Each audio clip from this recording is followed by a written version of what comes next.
Okay, welcome. My name is Geri from godislovetruthlife.com or godislovetruthfreedom.com because, oh, sorry. Uh, my other YouTube tab was, this is my first time live streaming on my channel. So we're just going to go with the flow. Yeah, godislovetruthfreedom.com because a life without freedom is not a life worth living. And I'm here with my co-host Kevin Kelso, and we have an amazing guest, Charles Regan Swindoll. Welcome. Thank you. Hello. Hello. Glad to be here. Thank you so much. Thank you. Yay. Glad to have And you. Glad yeah, to be and here this with is you all. Yeah. for sure. And before I forget, I would love to plug any websites, Chuck, if you want to talk about those. Yeah, everyone. If you want to see my work, I'm on X. I'm also on YouTube and I'm on Rumble. And it's all under my name, Chuck Swindoll Jr. I think my X is under a weird name, but you'll find me. I've got the same photo for all of my sites. So once you find that photo on Rumble or YouTube or whatever, you'll find me. And yeah, sometimes when you search for me on YouTube, you'll come up with my dad. My dad's a really famous guy, and a lot of folks that try and find me get frustrated because I have the same name as him. So sometimes I can get hidden under his work because he is a major dude, has an international ministry that he's a part of, and so it's a huge group. And so with the same name as him, there's a lot of confusion there, but he doesn't have long hair like me and he's about 90. So you won't mistake us. Oh, okay. He's Yeah. Yeah. Um, and I don't really have like a agenda for this conversation other than to just promote your work. But since you did mention your dad, I'm curious about your relationship with him now and what he thinks of your Mm, work and how is mm. how what is that like? It's very If you don't mind challenging. my I asking, don't yeah, mind at okay. all. I don't mind at all. Okay, so my father and I were very close for very long. I was raised in the church. I was raised a Christian. I was a Christian until I was 40. I became a Christian when I was 4. So I was totally and completely immersed and indoctrinated into it. And so that's how I lived my life. And so I worked with my father for about 15 years at a church. It was called Stonebriar Community Church. He actually just resigned. He just retired this last September. And he and I worked together for 15 years there. And it was some of the greatest moments of my life. I have nothing but fond memories working with my father. But at the end of that tenure, about 13 years into it, I contracted cancer. And I had the same cancer as Lance Armstrong. And so I decided to battle that naturally. And that was really sort of the beginning of my having, I don't know if it's a rift, but a really strong disagreement with my father because I approached cancer fighting it naturally. I used Mhm. naturopathy, I used acupuncture, I used holistic medicine, plant essential oils, these kind of things to kill the source of the tumor and the reason why I was growing a tumor. And then once I killed the tumor, I then had it removed. It had really expanded, and there was no way for me to be able to carry that the rest of my life. It's a lot like people who have a kidney that dies and it just sits in the body and begins to Mhm. decompose. And that's very dangerous because one of the most Mm. toxic molecules in the blood is decaying tissue and dead cancer cells. Right. And so I had it removed conventionally with a conventional surgery, and that was it. I've lived a holistic lifestyle since. And so to get back to it, my father had really, really strong disagreements with that. He wanted me to just go to the hospital and do what they say, and that was it. And it wasn't anger or anything like that. He just loved me so much, and he didn't see the viability in what I was Mhm. doing. And so this agreement began to form. And as I went through cancer, it was about a year and a half battle. I also used Gerson therapy and coffee enemas. And so it's a very physical battle that I had with cancer. A lot of routines my I see. acupuncturist gave me involved stretching and doing certain activities. I had to wear pajamas tonight with long sleeves, socks, and a hat on every night when I went to bed to stay warm. One of the Eastern medicine treatments is you are always warm and nothing enters your mouth that is less than 98 degrees. And so you always are in an environment of a lot of warmth.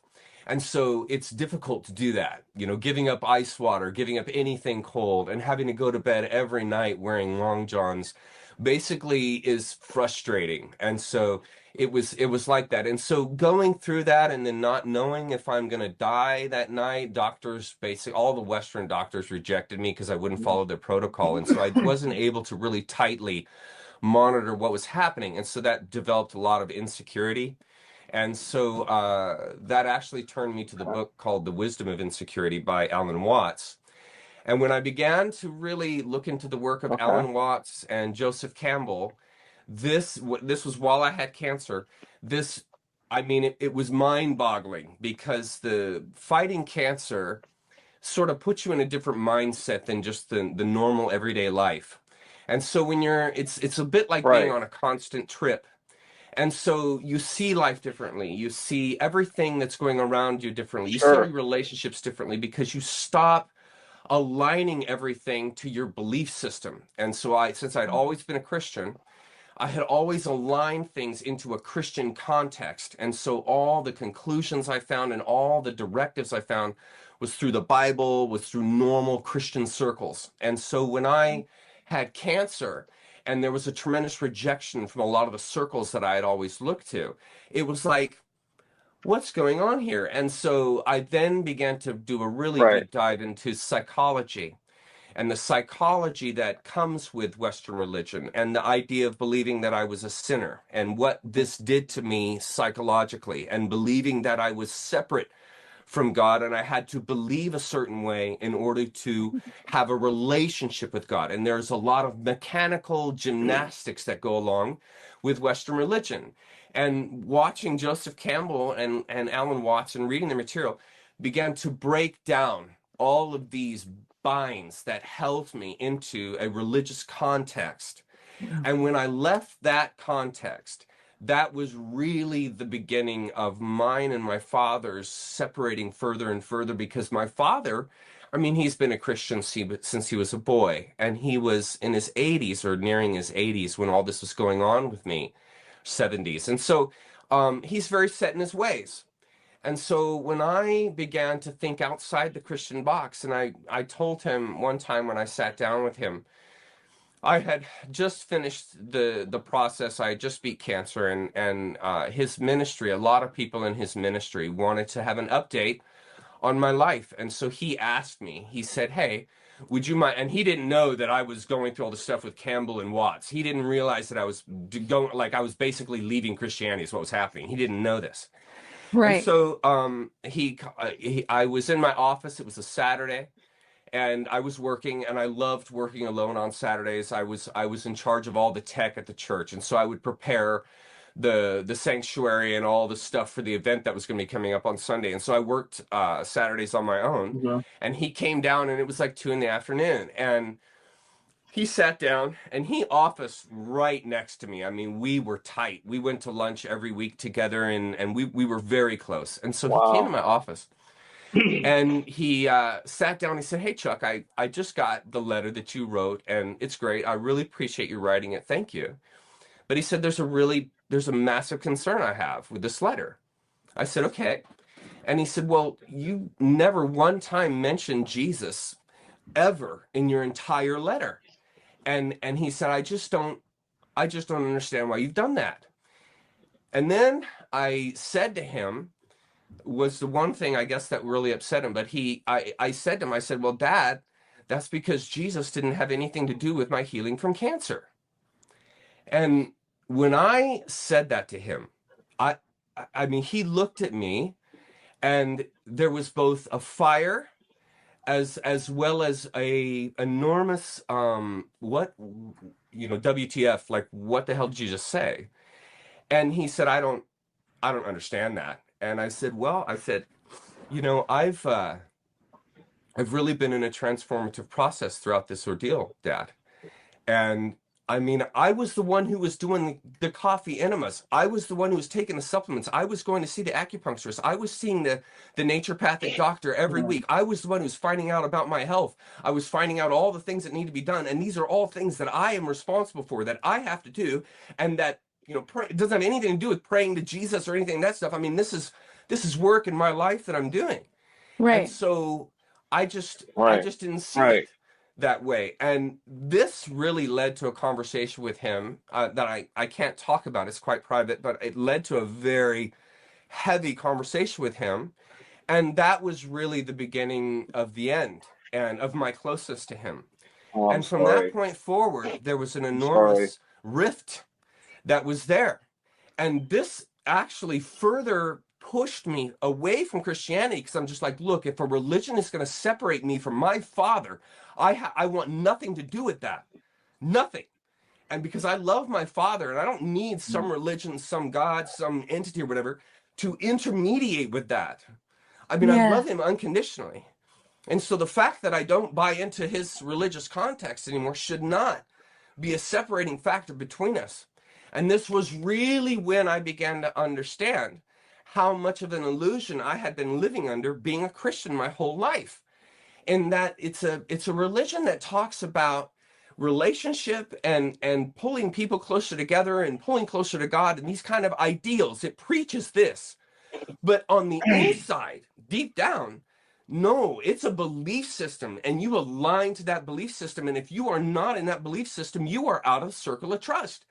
And that's what I began to find happening, was that all these relationships that I built my entire life, because I no longer was allegiant to Western religion, and I no longer believed that I was a sinner, and I no longer believed that I was fallen. I no longer believed that I was separate from God.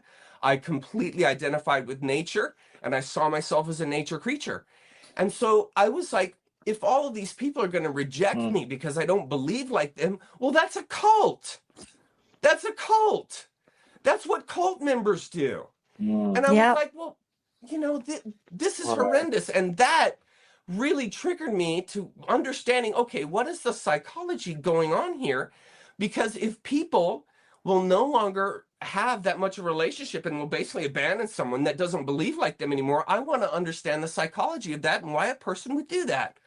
And so then I began to go down this rabbit hole of psychology and understanding the psychology of religion and what happens to people when they buy into a belief system Mhm. and what happens to their perspective. And what I Right. discovered about myself was I have been living in a very small perspective, a very small golf ball sized world. And when I discovered that, I had been living like that my whole life. And that was where all my friends were. That was where all my relationships, like all of these people are in that world. I then began a mission. It was like, okay, from now on, my mission in life is to try and relate to these people to help them understand you are in a cult.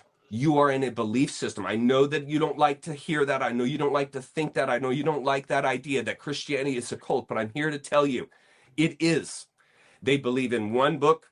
They follow one man. They have one set of bounds and Mm. edicts and guidance that you must follow in Right. order to have a relationship to God. And they talk about having unconditional grace. And it's like, no, you can only Mhm. access that grace if you believe appropriately, meaning if you believe the way the religion says. And if you Right. don't believe that way, then you can't access the grace. And I was like, that's not grace. Grace doesn't have any requirements. Grace doesn't require you to Mhm. believe a certain things in order to access Mhm. it. It doesn't require you to follow into a certain metric in order to qualify for it. And so Mhm. that's when it really became clear that when you're in these kind of small worlds, there's a whole vocabulary that goes along with it. And most people, and it was certainly true for me, most people that are indoctrinated into that vocabulary cannot understand any language that isn't a part of that vocabulary. And so you sound like you're talking Greek to somebody when you say, Jesus had nothing to do with my healing from cancer. I may as well talk German to my father at that point. Right. And so that's really Right. what I'm trying to do in all of my work and everything that all of these social medias that I'm on is to simply be a seed of light that everyone who is within these religious contexts, I don't care if it's Islam, Jewish, even Buddhists, any of these, if you're inside of these contexts and you think anyone that doesn't align to those contexts is wrong, is outside truth, Hmm. can't be reached, is evil or whatever, you need to understand that that is psychologically inappropriate. That is living inside a Hmm. very small compartmentalized box. Right. And your relationship and your Hmm. relation to nature and those around you will always be compromised as long as you stay inside of that box. And so I'm not trying to be hateful or mean or anything like that. I'm just simply Right. trying to offer a larger perspective so that people, as we walk into this great awakening, that people understand the Great Awakening is not an exoneration Hmm. of your religion. It is not an exoneration of your belief system. So if you think the Great Awakening is all about Yes. Jesus coming back and everyone's going to be saved, I'm really sorry to inform you that is not what the Great Awakening is about. It is about perspective. It is about opening your eyes and your mind to a larger world than the one you were raised in. So it is very important for all of us to take self-responsibility for our own perspectives, and no one can hand you a perspective. You have to see it yourself.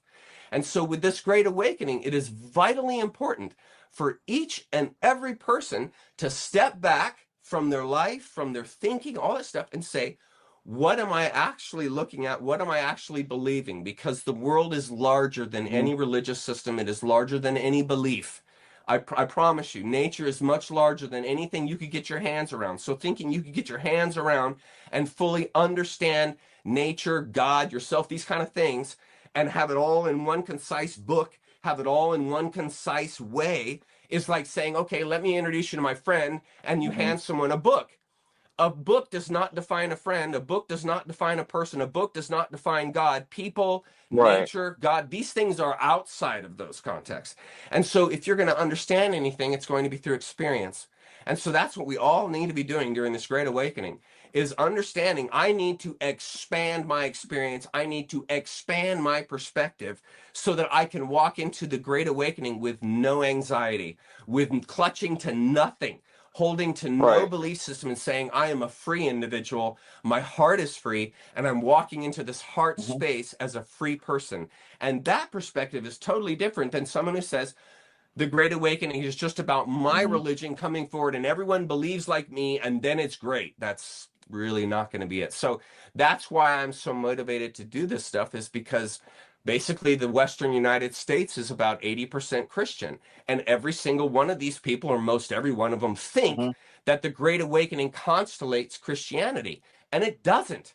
It's going to absorb it. It's just religion is going to die as we move further and further into these larger contexts that don't fit into any religion. And so I've talked about that kind of thing in my videos. And if you guys ever, I know you've watched some of, but if you Hmm. ever watch my work, you'll notice that this is the theme. This is what I'm talking about, is opening perspective. And I think it's great, actually. And this is one of the cool things I want to mention, Geri and Kevin, is that you guys are tied into Mark Passio. And Yes. Mark Passio was one of the early people that I Hmm. listened to. And he's a That's how I very met. strong figure. When you Yeah. listen to Mark, I mean, you're going to get a dose that day. And so that's a little bit strong for some people. But what I like is that Mark understands this stuff. Mark understands religious context. He understands the traps Yes.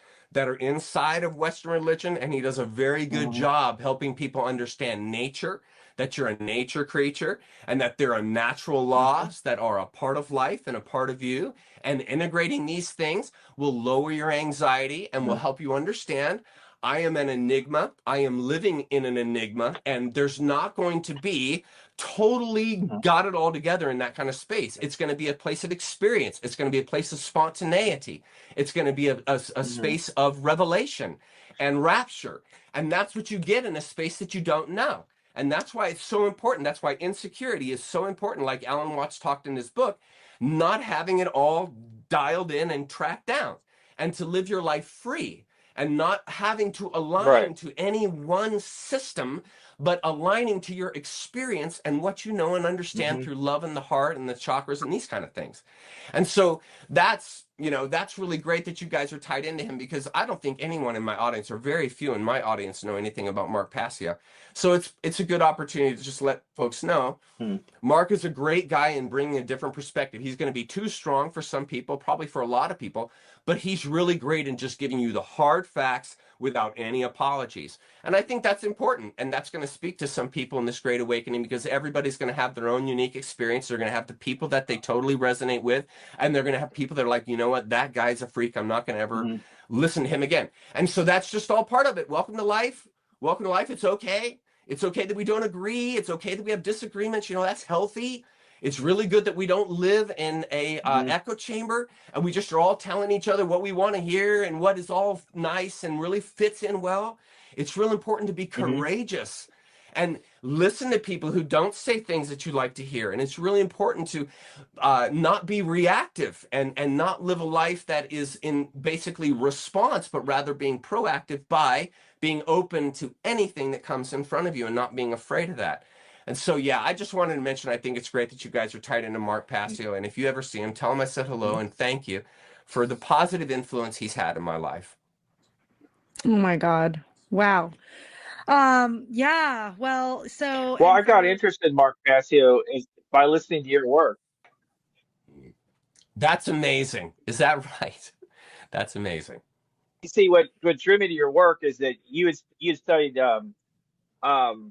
Joseph Campbell, and that helped me get out of a sect that had a lot of, for all practical purposes, behaved like a cult. And then you mentioned somebody else. What was the other? Alan Watts. About the spider. You go to Alan Watts, Mark Passio, and I thought this just resonates so much with me. I said, why did I leave his work so long ago? I just thought that I just wanted to adventure and see other. I thought, it's just it's out of the scope. I don't want to go there. I mean, it's just my own kind of dark shadow I have to deal with. But anyway, it's then I got to meet Geri and at whatonearthishappening.com, and we're taking this course on how to start our own media station. So I think it's so important to have, when it comes to natural law, for everybody to get that knows it to get out there and do it. Yeah, it reminds me. And not put it all on Mark Passio. Just because that's too much of a. Go ahead. Oh, well, yeah. I think what you are saying is, for the Great Awakening to occur, in me and Kevin's meeting and taking the How to Become the True Media course, which is starting today, actually. So I think enrollment already ended, but who knows, you might still be able to join on howtobecomethetruemedia.com. But that class was really instrumental for me in realizing that, it's not good enough to just listen to this truth content. I need to be part of that stream. I need to add my voice. And I think each of us come from different communities. I came from a very similar Christian upbringing, but also my parents were in the medical industrial complex, and so there was that layer of indoctrination as well, and just unlearning and peeling back those religions, because Kevin and I talk a lot about on our show that we're in a worldwide cult. There's just so many layers. There's the and you mentioned this in your work, Chuck, there's the medical industry, the science, and how it's taught in general, religions, indoctrination in the schools, the government, it's all part of that. And I think this segues really well into your recent work with the God Eaters series, which we're both huge fans of. Thank you. Yeah, the God Eaters series. That was excellent. Incredible. I listened to that so many times. Thank you so much. I have actually been shocked at the response to the God Eaters. I'm so happy. Really? Oh my God, I'm so happy that folks resonate with it and that I've been able to present the material because it's a lot of material and I've been able to present the material in a way that folks are okay with. It's sometimes in long form videos like that, my videos are often well over an hour. It's hard to hold the attention of folks. And so what I've tried to do with the series is just have a lot of content in this, excuse me, I've tried to have just a lot of facts and a lot of evidence of those facts presented in the series, always providing links for what I'm finding and showing folks the patterns. And I found that as folks have identified these patterns, that they can relate then to the world I'm describing in the videos. And they, in their own life, again, here's personal experience, in their own personal experience, they see evidences of the stuff that I talk about, that the CIA isn't your friend, the FBI is not your friend, the medical system in the West is not your friend. These enterprises are not in it for your betterment. They're in it to control you.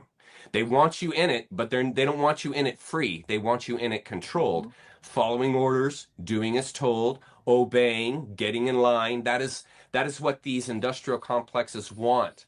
And I know, and everyone knows this as a human being. You didn't come to this planet. You didn't come to this planet to be controlled. You didn't come to this planet to obey. You didn't come to this planet to fall in line. You didn't come to this planet to be underneath orders and to be indoctrinated. That is not why you're here. You are here to be free. You are here to experience. You are here to learn. You're here to expand your consciousness. You're here to be a light to others. You're here to be a light in your own life. You're here to help others find better Absolutely. understanding. I mean, that is why we're here, to participate, to take self-responsibility for your own mind, for your own behaviors, and to participate in a holistic, nature-based way, because you're a nature-based creature, you're a nature creature, to participate in these capacities.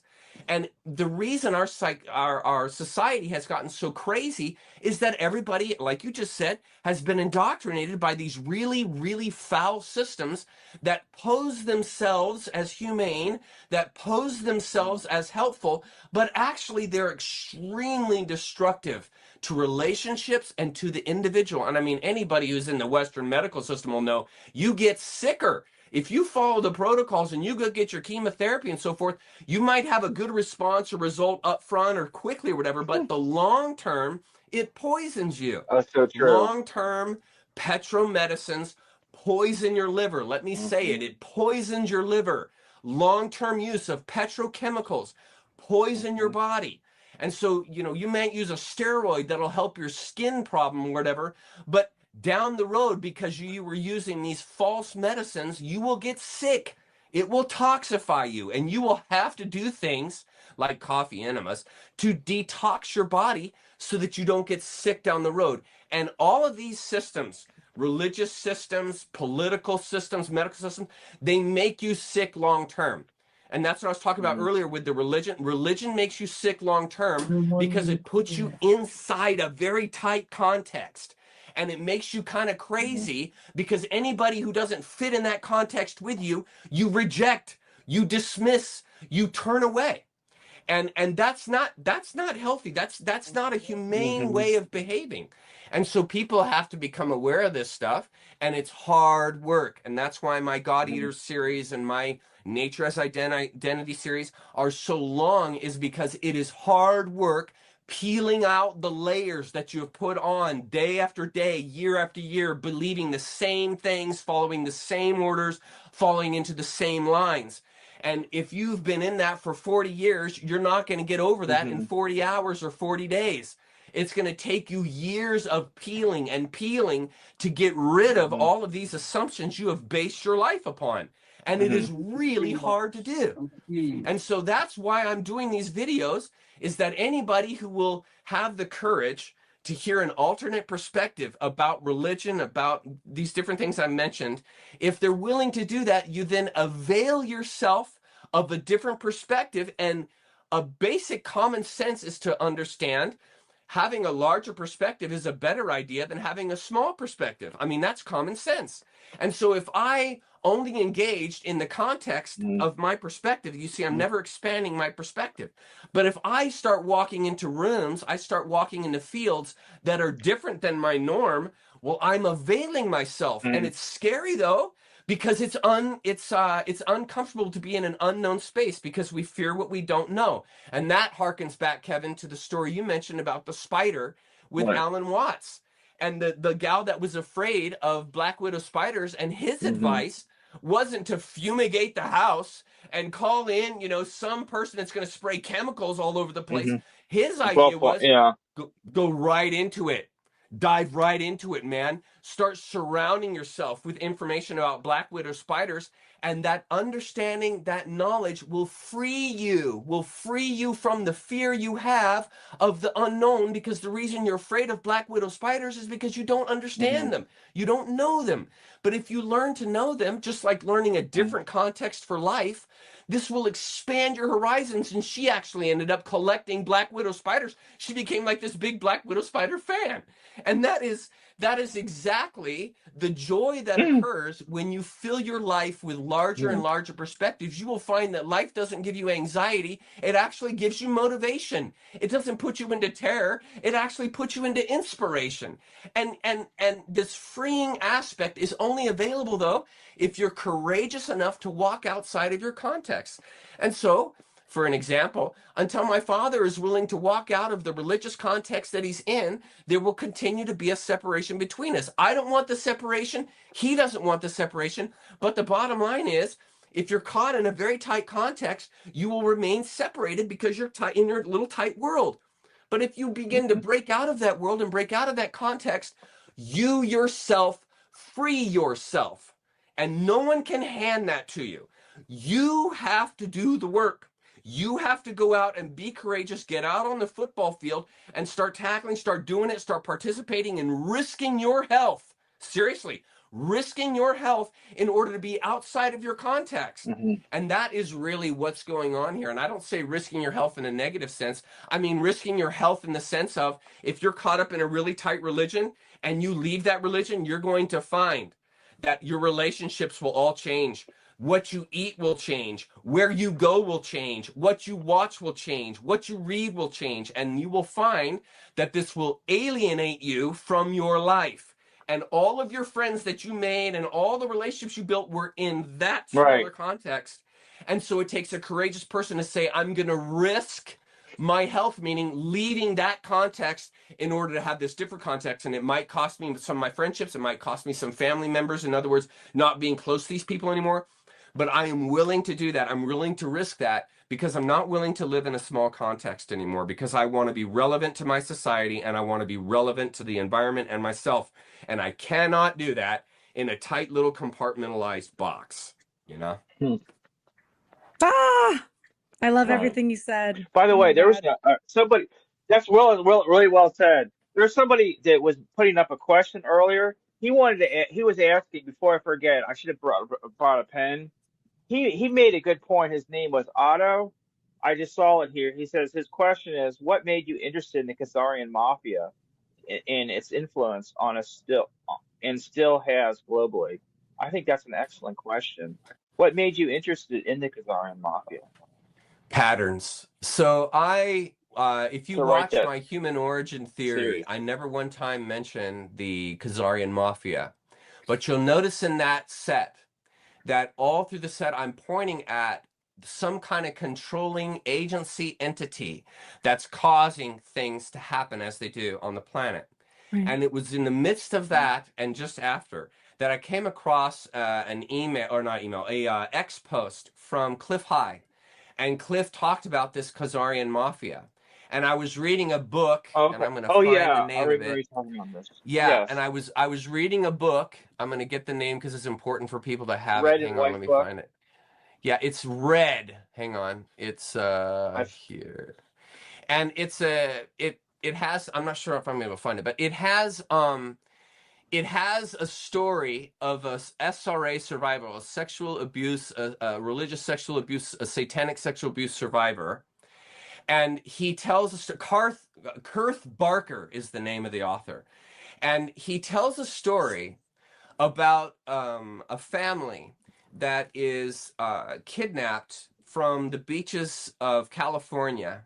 and they're taken by this group that claims that they're going to help. It's a homeless family, and they're taken by this group, and they say, or these individuals, these psychotic individuals that Oh, live in the hills of oh California, gosh, I listened to that. and Oh they my gosh. kidnap the family, and they tell the family, we're going to help you. We're going to help you find a job. We're Right. going to get you food. We're going to get you clothes. We're going to totally help you. I mean, isn't that what the Red Cross always says? We're going to help you. We're going to give you money, food, housing. We're totally going to come in there and help you.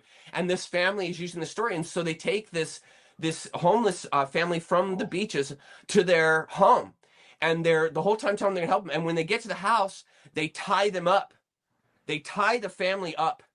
And they begin to adrenalize, they begin to perform an adrenochrome ceremony. So they start torturing the father in front of the mother and the children. And they begin to, and they torture him for a good 20 or 30 minutes. And then they're doing all this in front of the mom and the kids. And then they go to the mom and they do that to the mom. And then they do it to the kids.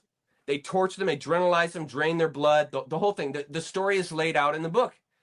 And this book that was written years and years ago matched what Cliff High was saying in his post. And I was like, holy shit, I bet you this is the controlling group. And so then I started running down the Khazarian Mafia rabbit hole. And when I was in that whole thing, I found this document by Mike Harris that basically outlined the entire history of this group all the way back to the Amalekites. And I was like, holy smokes, like I have, like this is unbelievable. Like, I don't know anybody that knows this stuff. And I said, I'm going to make a video on this. And so I make this God Eaters 1 video, and it just blows up. I mean, I'm getting notices. You have 1,000 new emails. You have 1,000 new messages. And I'm like, what the heck? And it just exploded from there.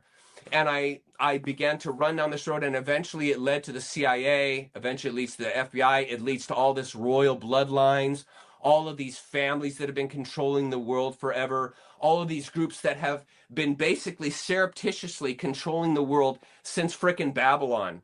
And when it was all put together in front of me, I'm like, I have to tell people this. I mean, people have to know this. And as I told you when we started this interview, like, my big thing is helping others, being a light to the world, loving others, and showing them larger perspectives. And I'm like, what better way to do this than through these documents? And so that really began the whole foray into the Khazarian Mafia. And the amazing thing that I found, and this has been really great, is that there are a very small group, probably less than 1% of people who actually have known this story the whole time. A lot of Masons, people who have been formerly in the Masons and have left Freemasonry, they already know all this stuff because you're indoctrinated into this when you go into the Mason cult. And so it's been really great. One of the biggest highlights for me has been having people who were in this for decades, long before I found it, and they've come forward and have written me and have said, dude, you've hit the nail on the head. This is exactly how this group works. People need to see this information because this will educate them so they will no longer be caught in this group and their tricks and what they do to coy people into the system or con people into the system. And so that was really the beginning for my Khazarian Mafia thing. And now I'm on that track, and I've got a number of more videos I'll be coming out with in regards to this to try and help folks see that this group has really been the controlling monsters for the world. Yeah. And you mentioned briefly before we started going live that you have another video coming out, right? I do. Yeah, I do. And right now I'm in the midst of the CIA. And so right now, this new video I'm working on, I had an anonymous individual who doesn't want to be identified. I mean, I've told this individual countless times, look, please let me tell people who you are, because you know, and this person's like, no, I don't want any recognition for this. So anyway, this individual, he told me about this place called Laurel Canyon.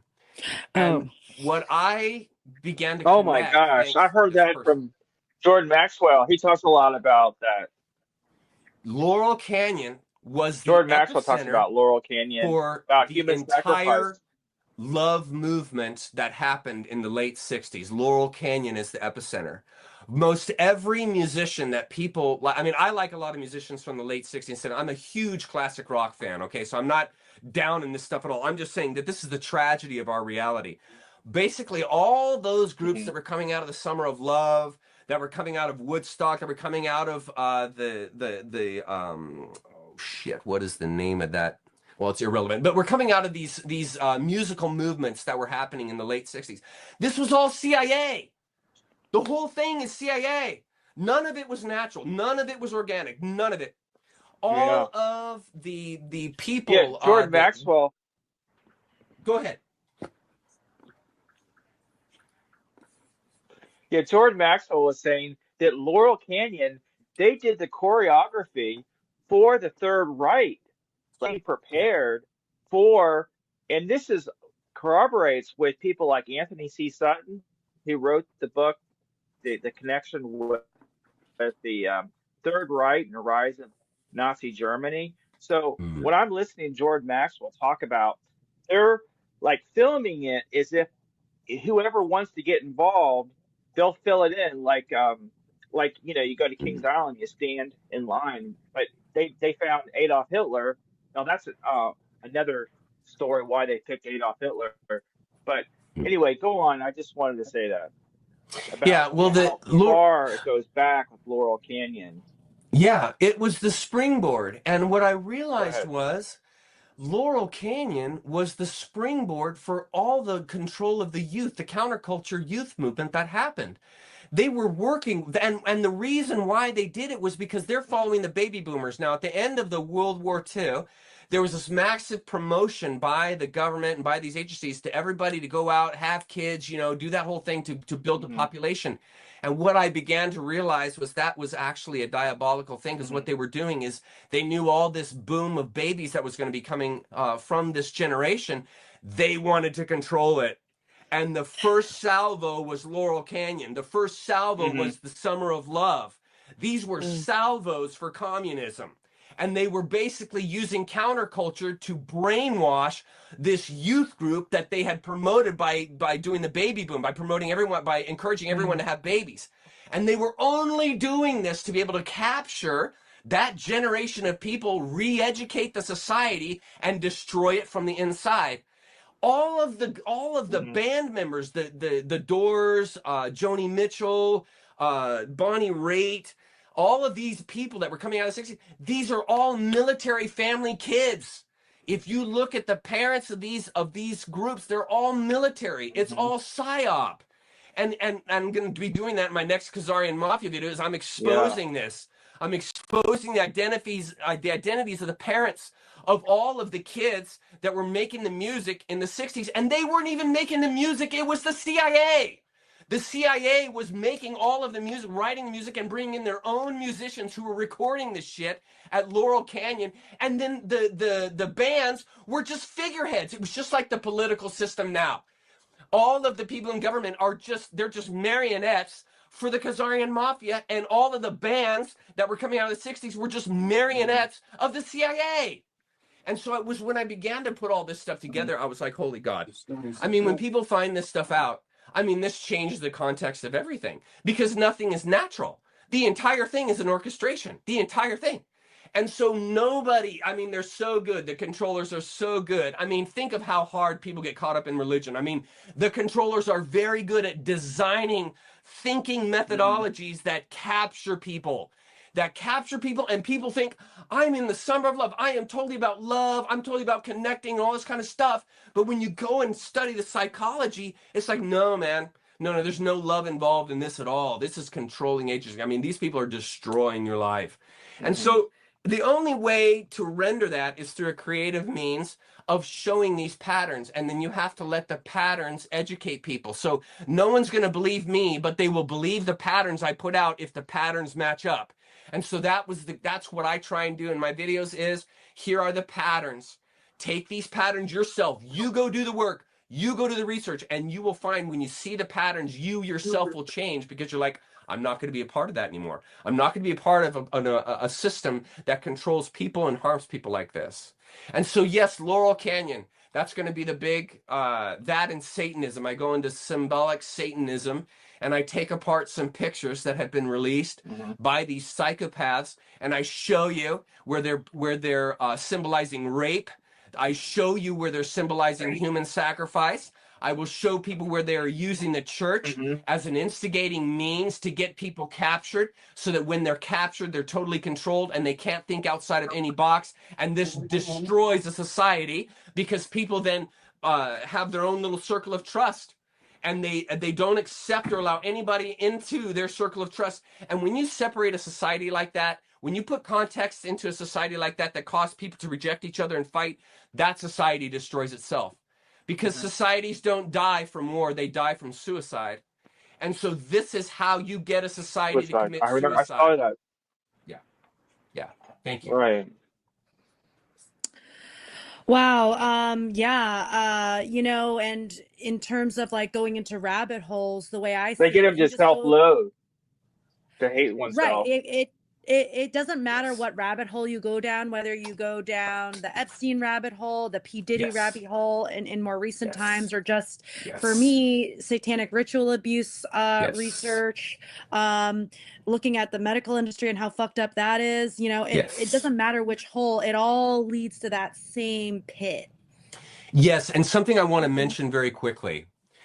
The medical, as you guys know, the Western medical system, okay, like any good lie, there's going to be portions within the lie that are true. Because in order to get some people to believe, you know, to get people to believe things, the vast majority, you have to have some elements of truth within your lie. But overall, it's a lie. But you've got some elements there. Okay, so this is what I wanted to bring up. There are aspects to Western medicine that are actually very effective. Like if you break your arm, or if you dislocate your knee, or if you need hip replacement, Western medicine is one of the greatest things that has ever happened for mechanical problems in your body. If you got mechanical issues, they are extremely good. I mean, look at the guys in the NFL. They blow out their elbow. They come back the next year and they have an even better passing arm. I mean, there are miracles that can be done. Now, see, that is the enticing factor. That's what puts a spell onto someone, because they think, okay, well, if Western medicine can do a great job healing that quarterback's elbow, they can do a great job healing my cancer. You see? And that's how they capture you. And people need to understand that there are doctors in the Western system. Doctors, I have friends who are doctors in the Western medicine system. And they totally are in it for people. They're nice guys. They really think they're in something good. And this is because they are blind to the other aspects of the system that are highly toxic. And so these doctors, when you approach them, because let's say like they're a sports medicine doctor, and they're healing people every day. I mean, they're fixing elbows, they're fixing knees. I mean, and a person comes along and says, hey, Western medicine is evil. That doctor's like, what the heck are you talking about? I mean, I'm healing people every day. And this is how illusion is put into the society. And this is why it's hard to convince doctors and highly religious people, hey, you're a part of something extremely evil, because they've completely bought into the small little truths that are contained within this giant lie they live in. And so it's very difficult to get them to see the other portions, because as you guys know, when you're locked in a little box in a little room, you can't see as far as others who are not in that box. And so they don't avail themselves to any larger truth. And so it begins to promote the con within the system by those that are in it. And so that's why a pastor, a doctor, a politician, you can't reach these people, because they are totally tied into the small little aspects within the lie, and they think that is the thing. But it's not. It's only a little portion that they're involved in. They don't realize, hey, the larger context is actually quite toxic. And so it's important for people to understand, as you begin to expand your awareness, understand that, yes, there are aspects within certain religions, within certain belief systems that are very healthy. Loving one another. There's nothing wrong with loving one another. There's nothing wrong with thinking and believing and acting on that. But that doesn't mean that everything else Christianity says is good because they say they want to love one another. There are perspectives that you have to carry to understand, hey, that's a good perspective, but you know what? It's not a good idea to think of grace as conditional, because grace isn't conditional. And so grace is right in the middle of the context of Christianity and those that say they want to love one another, but they have a form, they have an understanding of grace that is skewed.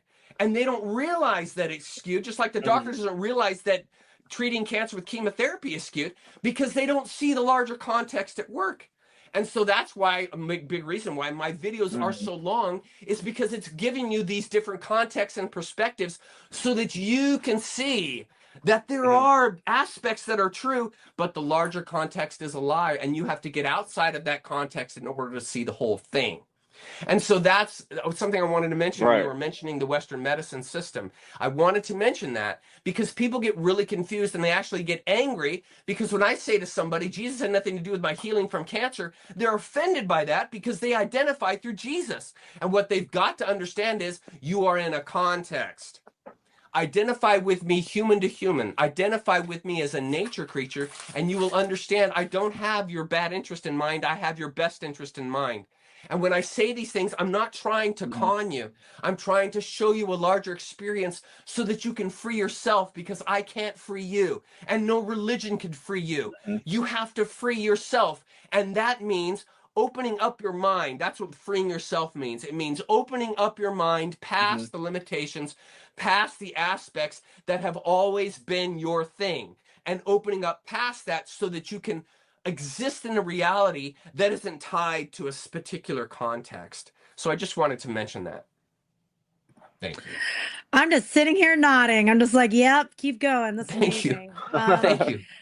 Yeah, and in thinking about my own journey, like I was very I identified as Christian for a good chunk of my Yeah. life, and it served a purpose for a short term. Right. But then at some point I realized as I became an actual adult that I was closing myself off from other perspectives that were going to be considered heretical. And Right. so why I was limiting myself and closing myself Yes. off. And like you Yes. said, like it was up to me to make that choice and to take that leap. And every individual has that journey, you know. But like Yes. you said, I Mhm. think religion can. And Kevin, you mentioned in previous episodes that we've done together that like that's what Mhm. atheism served for you as a temporary Mm, tool. mm, But it's It was one I shouldn't was stay there. stuck. mm. No, I don't think it's a good thing. I think it's like staying in a situation where you're needing, I hate to say it, crutch. I just needed to freeze the pond because I didn't know how to get out of an area that was all liquid, you know? And but I noticed a lot of people stay in that and then it freezes up a whole part of the portion of their brain, you know, and it can cause brain damage, you know, if you stay in the Yes. left brain, it can lead to scarcity and Yes. what other things? Like a dog chasing its own tail, it can lead to a lot of fear, you know. Mhm, mhm. Um, you need both sides of the brain, you know. That Um, has been, I'll mention something with that, the both sides of the brain, and that's actually what I'm going to get into in some more videos later.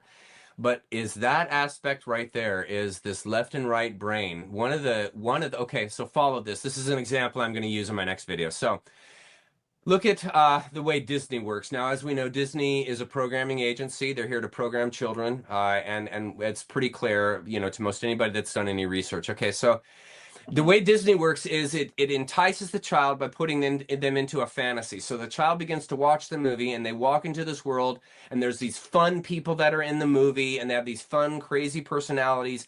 And the child immediately begins to identify with them. They're laughing at the jokes and they think it's really cute and all this kind of stuff. And this is the capture. So that the mhm, child is being captured in the midst of this happening. And then what begins to happen is as the child begins to watch the movie longer, their left brain, which is your discerning brain, your left brain is what hears something and goes into your head and you think, okay, do I believe that or do I not believe that? And why do I believe that or not believe that? This kind of a thing that happens in your left brain. And then your right brain mhm, takes information, raw information that comes out of that left, and it simply distributes it out. The right brain doesn't cull anything. It simply integrates the information that the left says is cool, and it just puts it into the rest of the body and the rest of reality. So your right brain is your artistic side, and it's going to be the one that's going to relate you to the ideas that are coming out of your left brain that your left brain says it's cool. Well, what happens in these movies is because the child is so enticed, their left brain shuts off. And so the values of the characters, the statements and the life goals of the characters become the values and life goals of the child, because they no longer have their left brain discerning. Their right brain, they're just looking at the TV and it's just a trance. They're in a total trance. And if you watch the child, their mouth will be half open. You know, they're just totally in that mode. Okay. And that is programming right there. Everything that's on that screen is going into that child's mind, and that right brain of that child now is going to integrate. And as you see now with the Disney stuff, all these left side ideas, and the child then begins to integrate. Okay, well, what that character in the movie likes, I like. And what they want to do with their life, I want to do with my life. And the child can no longer differentiate fantasy from reality. And the movie ends, and the child takes with them the values that were conveyed to them in the movie. So who is now then programming the values in the child? Disney, a pedophile company. They are now putting values into the youth, the people that are going to be growing up in the society. And if you look at society now, what do you see? You see people who are identifying as cats. You have people identifying as dogs, you know, and this is removing the humanness from them. This is intentional. This is programming. This is mind control. This is brainwashing. And those people will fight to the death for those values because they've been put in there through their not having a left brain. And so they are simply acting. That's why when they go to these folks and interview them and they ask them some psychology and why do you believe this? What are the reasons behind? And they can't give an answer. And they literally don't know because it was programmed into them when their left brain was shut off. And that is exactly how the CIA programs monarchs, programs MK Ultra. It's the exact same way. The exact same way. And that's how the music industry works. They get this beat, this rhythm going on, and they get someone into the whole thing, and you're programming. And that's exactly what you see happening is they entice this left brain to shut off, only have your right brain left, and then program in the right brain. And I'm telling you, it is the exact model of Auschwitz. It's the exact model of MK Ultra. And it is right now, you can hop on the internet and see it and be exposed to it. It's a total system. And that's how it works. That's how they do it. And I was listening to the part 2 of the Khazarian, the God Eaters, part 2 of 2. Yeah. And there was a fascinating part I listened to again. I listened to the whole thing like 3 times. But there was this famous psychiatrist that was interacting with the FBI and how he had hypnotized people. And this was Estabrooks. That's George Estabrooks. Estabrooks. Oh, it's fascinating. That was just fascinating. Oh man, oh my God. Okay, so elucidate on that. If you like that, bro, oh my God. So this next video. That was so interesting. Yes, this next video, I found an article that basically reinforced the concepts I've been talking about. I'm opening up with some Estabrooks work. Estabrooks was a psychopath. He was a psychopath. This man would kidnap people, give them drugs, and program their mind, and then electroshock them to lock in the programming, and the person would walk away and have no idea they were programmed. And the story I gave you that was Tom, what was his name? Tom O'Neill. He gave that story of that guy that was killing children, and he had no memory of it. He came out of the forest where Tom gives the story in my last video I just made, and this guy comes out of the forest or whatever is happening, and he's covered in blood, and he has no idea, memory, what has happened, and he had like killed that Manchurian Candidate type thing. Yes, and it totally followed the pattern of all of the assassins that have gone after, like the guys that have killed the presidents. If you look at these Manchurian candidates, it's the same programming. Break down the left brain, get straight into the right brain, program them to go kill someone, program them to commit suicide after they're done killing that person, and then you lock it in with torture.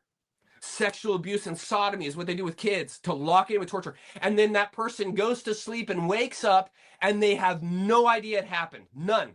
And they will go out. This happens in one hypnotizing session. They will go out and kill the person. And then you've seen this happen in our history. They'll go out and then they'll either kill themselves or they'll just stay there and they'll get killed by the police who come in to stop them.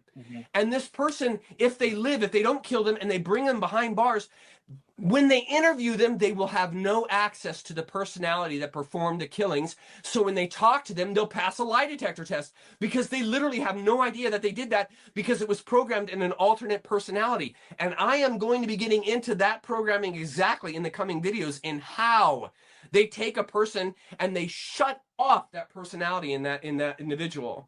And a person can literally go out and do these horrible, terrible, terrible things, just like a Satanist, and they will have no idea, no recollection. They'll pass every lie detector test. You will not be able to break through. It's incredible.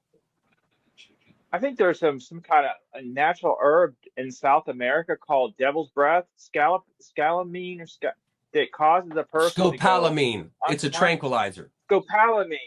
Yeah, and it was been used by covert spies to get people to go unconscious. It gives a person a terrible odor, I heard, but that's one of the side effects, which I think is good to know because I think it's just horrific. Scopolamine. Terence McKenna talks about a story about scopolamine. So he was at some event, and as you guys know, Terence McKenna was a psychonaut, and so he was dipping into some of the scopolamine and just seeing what the effects were. Yeah, he was a psychonaut. Yeah, psychonaut. And so he was trying this out, and so one of his buddies who was at the gig with him had taken, I guess, too much or had gone overboard with it. And Terrence said, I was down in the Czar. We were down in the bazaar. We were shopping for some fruit. And I was having a conversation with this guy, and I realized that this guy thought that we were in his kitchen. And he was acting like we literally were in his kitchen. He was so far gone. And this is the mindset. That's what scopolamine is doing. It is putting a person into an alternate mindset. And when you put them in that alternate mindset, like LSD, and you torture them and abuse them, you can program them. That's what they were using LSD for. Now, LSD... that opens a person up, like the LSD that they were using with the MK Ultra. They're using LSD, perhaps devil's breath, scalamine. Is that what it is? What does psychonaut mean? What does scopolamine? What does psychonaut mean? What is that word? A psychonaut is a person. A psychonaut is a person who is willing to take mind-altering drugs. So, like, I've smoked DMT. I've eaten magic mushrooms. I'm an active user of cannabis. I mean, these kind of things. These are mind-opening drugs, and if you use them incorrectly, they will destroy your life.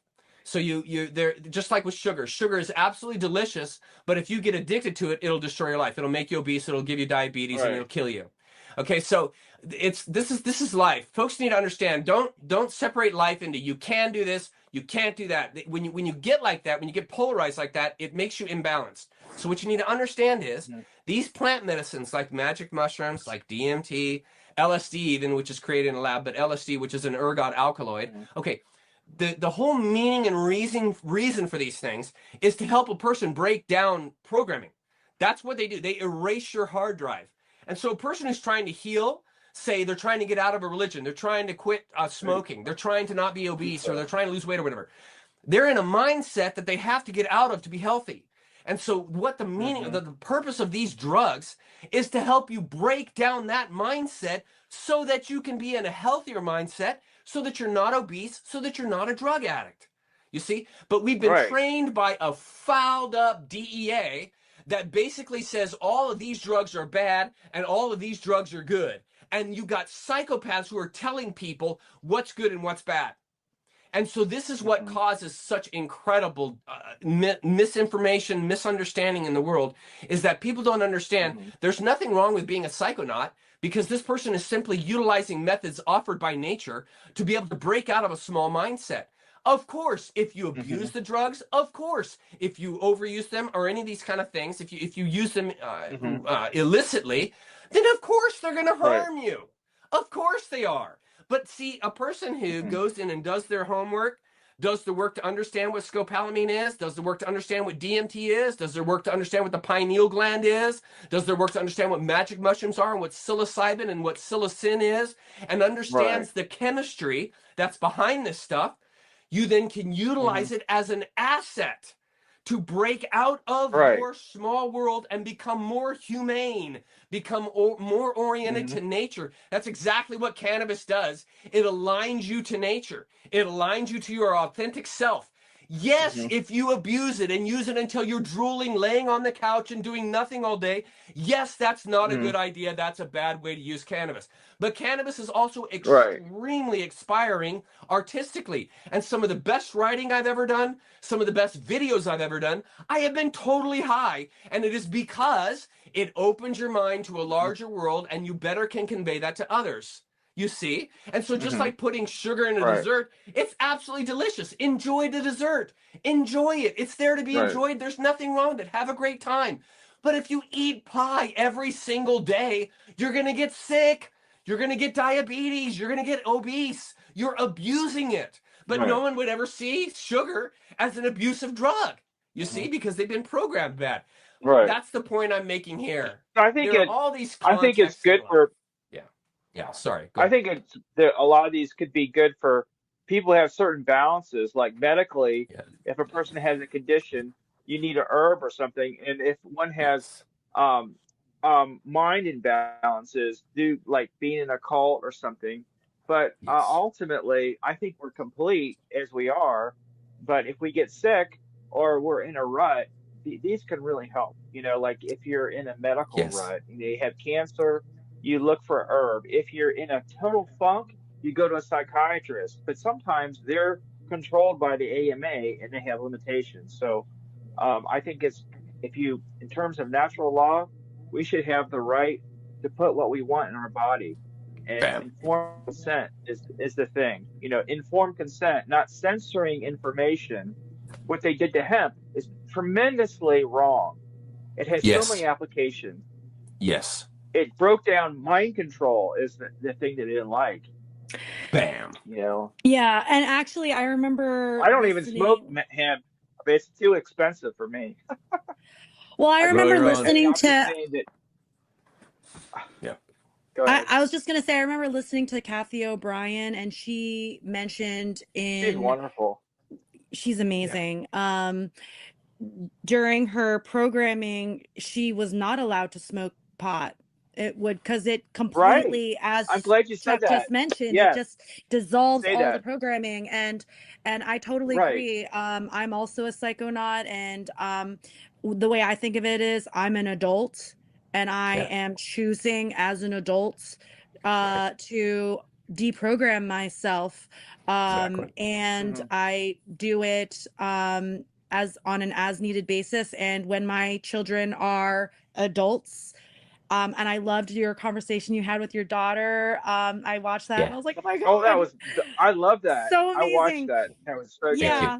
Yeah, I love Jessica. Yeah, it was Yeah. really Oh my good. God. So yeah, Yeah. so like I want to have that level of like trust and with my adult when my children are adults, and just like share stories of, awakenings Hmm. and Mhm. processes when they're ready. Oh. Yeah, that's one of the things I learned the hard way. I hid my cannabis use when my children were younger, and that was a big mistake. So learn from my mistakes. I hid it. I was still under a false context for it, and I didn't understand exactly what was happening. And so, Hmm. yeah, I hid it. And obviously, I don't anymore. And I smoked DMT with Jess. In fact, the first time I smoked DMT was with Jessica. And what is realized is that everyone has been really harmed by bad information. And I mean, honestly, the reason why we have SSRIs is because they've outlawed magic mushrooms, because magic mushrooms are maybe one of the greatest antidepressants that have ever been discovered. And it's basically the safest thing. I mean, Psilocybin. yes, Yeah. exactly. So magic mushrooms are probably one of the safest things you can put in your body. And they are amazing in breaking down barriers. Like if a person is Hmm. starting to say break out of a religion and they're kind of like, I don't know if I want to leave, or I'm not sure. I'm telling you, you get a good dose of some magic mushrooms going, you'll be able to break down those resistances. You'll be able to break down that fear. Magic mushrooms are Hmm. anti-fear, and that is something that has controlled our society is fear. And so magic mushrooms build a natural courage inside of you, not like alcohol, but in this in inspired heart sense, Hmm. in long term. If you, I know a number of people, and I've even at times in my life microdosed magic mushrooms, just taking a little tiny capsule every day. Hmm. So it's just a little bit there. And what I have found, and what Hmm. many others have found, is it not only is great at getting rid of headaches, but it does a great job in helping you lower your anxiety and be able to field ideas that are outside your normal context, and not in an aggressive way, but in a very calm, lucid way. And that's really another great thing. And one of the things I'd love to do down the road in my life is to have some kind of facility where we can help facilitate people taking these drugs to help them break out of their context that they're in, and to be a light to someone and helping them understand these medicines, these plants that are here on this planet are here to help you. They're here to help you connect. And you've been in a fear campaign. Cannabis has been in a 60, 70-year-old fear campaign. Same with magic mushrooms. And these substances that nature has provided that are extremely beneficial and helpful. And that is exactly why the Khazarian Mafia will not let people use cannabis. That's actually the opening segment of my next video, is showing that exactly what you said. Kathy O'Brien was told, and a number, I can't remember all the names, but Jay Parker was told, never, ever, ever, ever are you to take cannabis. Never let any of your slaves, people that you control, take cannabis. That is completely outlawed in the KM. And that should be a signal to anyone that if this group who is pushing drugs into every single person they can get a hold of has said, do not ever take or use cannabis, why are they so afraid of it? Why are they not allowing this drug to be integrated? And the reason is because it makes you anti-authority. Cannabis does a great job in helping you see where you have been deceived. And when you know that you've been deceived, you no longer will buy into the deception. And that is the last thing the KM wants, is people starting to think for themselves. And that's exactly what cannabis does, is it helps you think for yourself. And that's why they fear it. It has nothing to do with health. It has nothing to do with betterment. It has nothing to do with any of that. It is completely so that they can remain in control. And that's why they've outlawed it, and that's why they refuse. I mean, even to this day, every single cannabis outlet in the United States is practicing illegally according to the federal government, because they refuse to deschedule it from class 1. They class cannabis in the same class as heroin. They say it's just as deadly as heroin, and no one has ever died from cannabis use ever. So what you can just see in this is, notice the patterns that they're doing, that they're using to deceive you. Notice the patterns that they're using to get you into fear and anxiety, so that you won't try these substances, so that you will avoid them. And they're the very things that will help you. So that's just something, it's interesting that it just came up right now, because that is actually the opening segment for my next video, is exposing this and showing that, yes, they hate this, the cannabis, because it deprograms people. It's a deprogramming agent, for sure. Saved my marriage. I think too, like dysfunctionality, everything has a homeostasis in terms of like what's normal, and dysfunctional systems. I remember this when I did family therapy, like dysfunctional family dynamics. Because I think there was this woman named Kat. She was talking about almost like USA is like an alcohol family. You know, it's just there's so much dysfunction in so many families. But I was thinking in terms of like systems theory with family therapy, like when someone starts changing, then the homeostasis gets upset. And so if someone is starting to wake up, then that is threatening to other people because they have a certain role they feel. Like even like a minor thing like DMSO. DMSO is a wonderful thing. You've ever heard of it? It's an acronym. But it helps like you pair it with something, it helps penetrate deep into the body, but it gives off a bad odor. So I have to be careful. If I use it, I really bathe well before I go to work. But it can be like you do something changing, it can be very offensive to people because they're just not used to, people are so programmed that I think it's conscious and unconscious forces working at each other, that I think unconscious systems kind of program people to behave in a certain way. Like even like newscasters, they've taken, I had to show this as Operation Mockingbird. At one time it was official, but I think a lot of these people, newscasters, they know, they've internalized the propaganda. They know automatically if they say the wrong thing, And yeah, I see them. I see them a lot like the entertainment figures. I see the same kind of idea, in that they act as though, or they tell you who to vote for. They tell you what to be afraid of. They tell you who to like and who not to like. And they're a programming agency. I mean, that's what they are. The entertainment systems, the media systems, they are not information to help you understand better. They are information to program you. They are information, they convey information that locks you Absolutely. in. And this is how you destroy a society from the inside out, is you get everyone in all these sectioned off beliefs, and then they just fight it out between each other and destroy each other. And that's exactly Exactly. what the media is doing. That's Yeah, exactly what music is doing. That's exactly what the government is doing. That's totally. exactly what medicine is doing. And folks, if you just begin to step back and look at all of these empires, you will see a common thread, and that is human destruction. You will see that thread across all of these different industries, and you simply have to do research to find the patterns, and you will see it. You will see it. They are not here to help you. They are here to program you and control you. Truly. Well, I remember this, Catherine Austin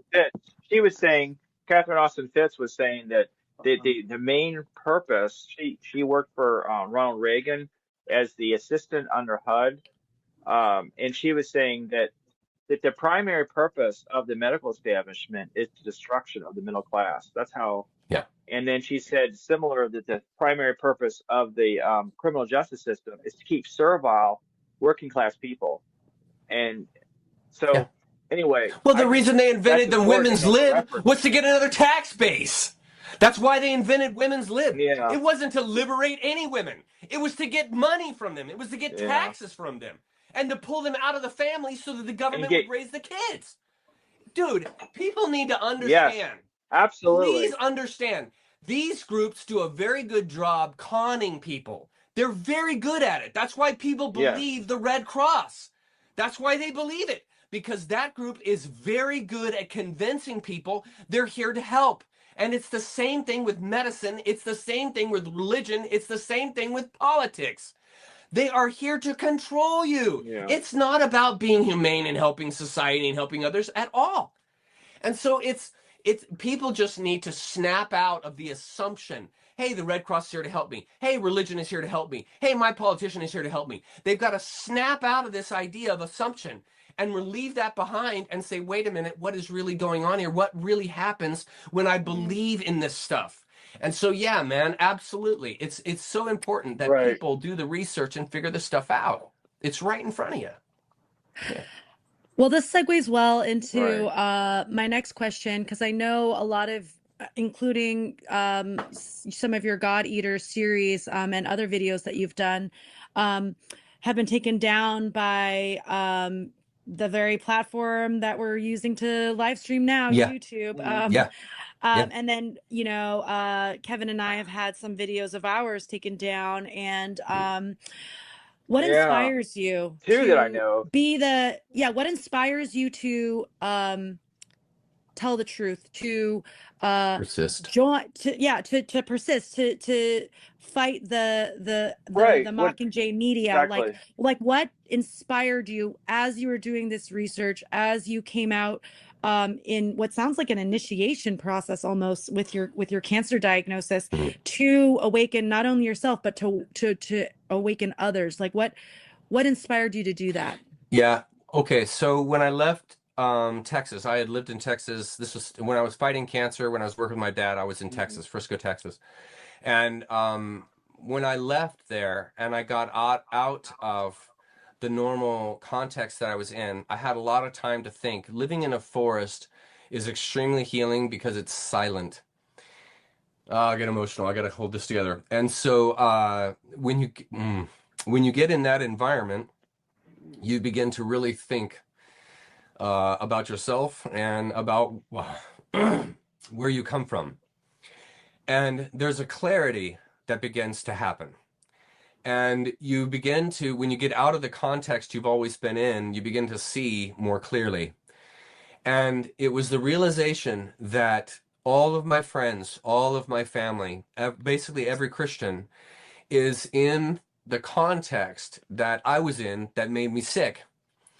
And when I realized that this had affected everyone I cared about and loved, that was extremely inspiring to me, because I was like, I want these people to have the same healing experience that I've had.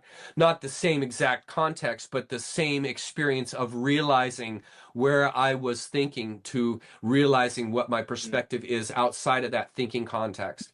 And I realized how painful it was living in that space without realizing it. People don't realize when they've been programmed like that how much pain they're living in, because they're not living as a free spirit, they're living as a bot. And so I realized, looking back on my life as a 40-year Christian, I realized I had spent my entire life tied into a system like that. And it made me inhumane. And I began to think about events.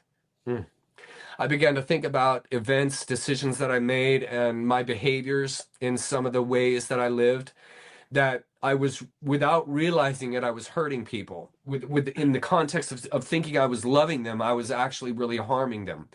And when I realized that I was doing that, I knew I'm going to live differently. And so I began to do that's like I mentioned earlier, I began to do a whole lot of psychological research.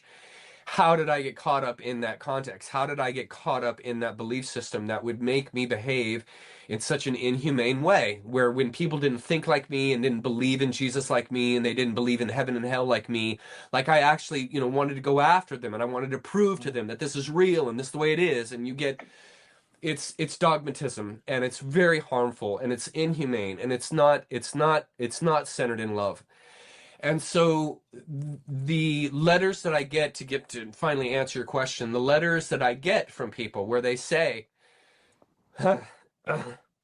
I can see the world differently now. Thanks to your work, I can see the system that I was in, and I can more clearly and lovingly approach the world, and I'm more accepting of others because of what you've done. And when I get letters like that, and I get responses to the work that I'm doing like that, it is overwhelming. I mean, it's the biggest juice I could ever access in my life, and that inspires me to keep going. And when YouTube recently, I made another segment of the God Eaters, and I posted it, and they only let it up for I think it was an hour, and they shut it down. And I got this letter from them, and they said, if you release any of this series, if you release any more movies like that, we're going to shut your channel down. And we're not going to allow you to turn it back on. It will be permanently deleted. And man, I've given thousands of hours into my YouTube page. And so when that happened, I was really stuck, because I had a computer that wouldn't even access Rumble. It wouldn't load on. It was like a 20-year-old computer. And so it couldn't even load all these other social media sites. It could only load YouTube. And that's why I had been using it. And I reached a hard point, because I didn't have the money to be able to get a new computer to be able to access the sites, to change my website, to be able to upload videos. And so I was stuck. I can't upload any more videos, and I don't have the tech necessary to continue on. And so I started to GoFundMe, and I said, hey, if any of you out there, jeez, man, why can't I stop crying? I asked my folks that were watching, I said, if any of you guys out there could help me out, I'll get a different computer and I'll keep going on this thing. And the response from people was incredible. Like, people, they were writing me the most amazing letters. It was incredible. And they totally funded my computer, and folks are still giving to me. It's incredible. And they're helping me with my life, because I'm not a wealthy person. And so they're helping me with my life. And it's like, holy shit, this is incredible. This has turned into something I never expected. And these people are totally supporting me, and they're giving me their hard-earned money so that I can continue. And it was like, my God. And so this whole experience that has happened for the last few weeks, I've done this for about a month now, has been incredible. I mean, I cannot believe people are supporting me. It's incredible. And so that is a major inspiration. It's an incredible inspiration when people are willing to give you their hard-earned money so that you can continue to do the work. And that's exactly what's happening. And it's incredibly inspiring. I mean, every single time I get a donation, it's like, I cannot believe people are supporting me. This is incredible. So yeah, that's what keeps me going. That's how it all kind of happened. I'm gonna go get some Kleenex. I'll be right back. Sorry, hang on. Oh, no worries. And I just want to plug to our audience. As well. Yes, go ahead. I just want to plug to our audience that after this live stream ends, I'll be sure to include all of Chuck's channel links on my website, godislovetruthlife.com, and also his GoFundMe, which we haven't reached the goal for that Hold on. GoFundMe yet. So if you haven't already done so, please donate. Because as Chuck mentioned, that was a great opportunity for us to give back to Chuck. That's how I just on a whim, like I had donated and I was like, I wonder if he'll be open to like an interview maybe, even though I have like not a huge following. But yeah, we all manifested what we wanted to manifest. Like you Chuck wanted to manifest the technology necessary to continue doing the great, work that you're doing. I, as a listener, wanted to help you manifest that. And then you came on to my small channel here to manifest what I wanted to manifest. And we're all just like lighting each other's candles. And like that, That's it. that feels fucking awesome to do that. Connectivity will save the society. We must connect. That's why it's so important not to be compartmentalized. We must connect. A healthy human society is a connected human society. And it is when we isolate ourselves and say, this is my thing and you're not in that thing or whatever, when we do that, that leads to dysfunction, that leads to destruction, that leads to suicide, meaning the country will destroy itself. So yes, we must connect. We must connect, and we must lovingly approach each other and have some acceptance there, and just saying, I want to hear your views. I totally want to hear your views. I might not integrate all of them, but I want to hear them because you are important, because you're a human being just like me, and your value is that. Simply being a human being, that is your value. And I relate to you in the soul context because we are one and the same. We both have the same soul. We are sharing in that. And so it is very important for us to relate to one another and to not isolate from one another. And so that's why the internet, in my opinion, the internet has been the impetus to this, because the internet has connected all of us. It has united us as human beings. And it is so important for that to be the case, because the way the controllers have held us is that they've been isolating everything, and everybody is locked into those little tiny worlds.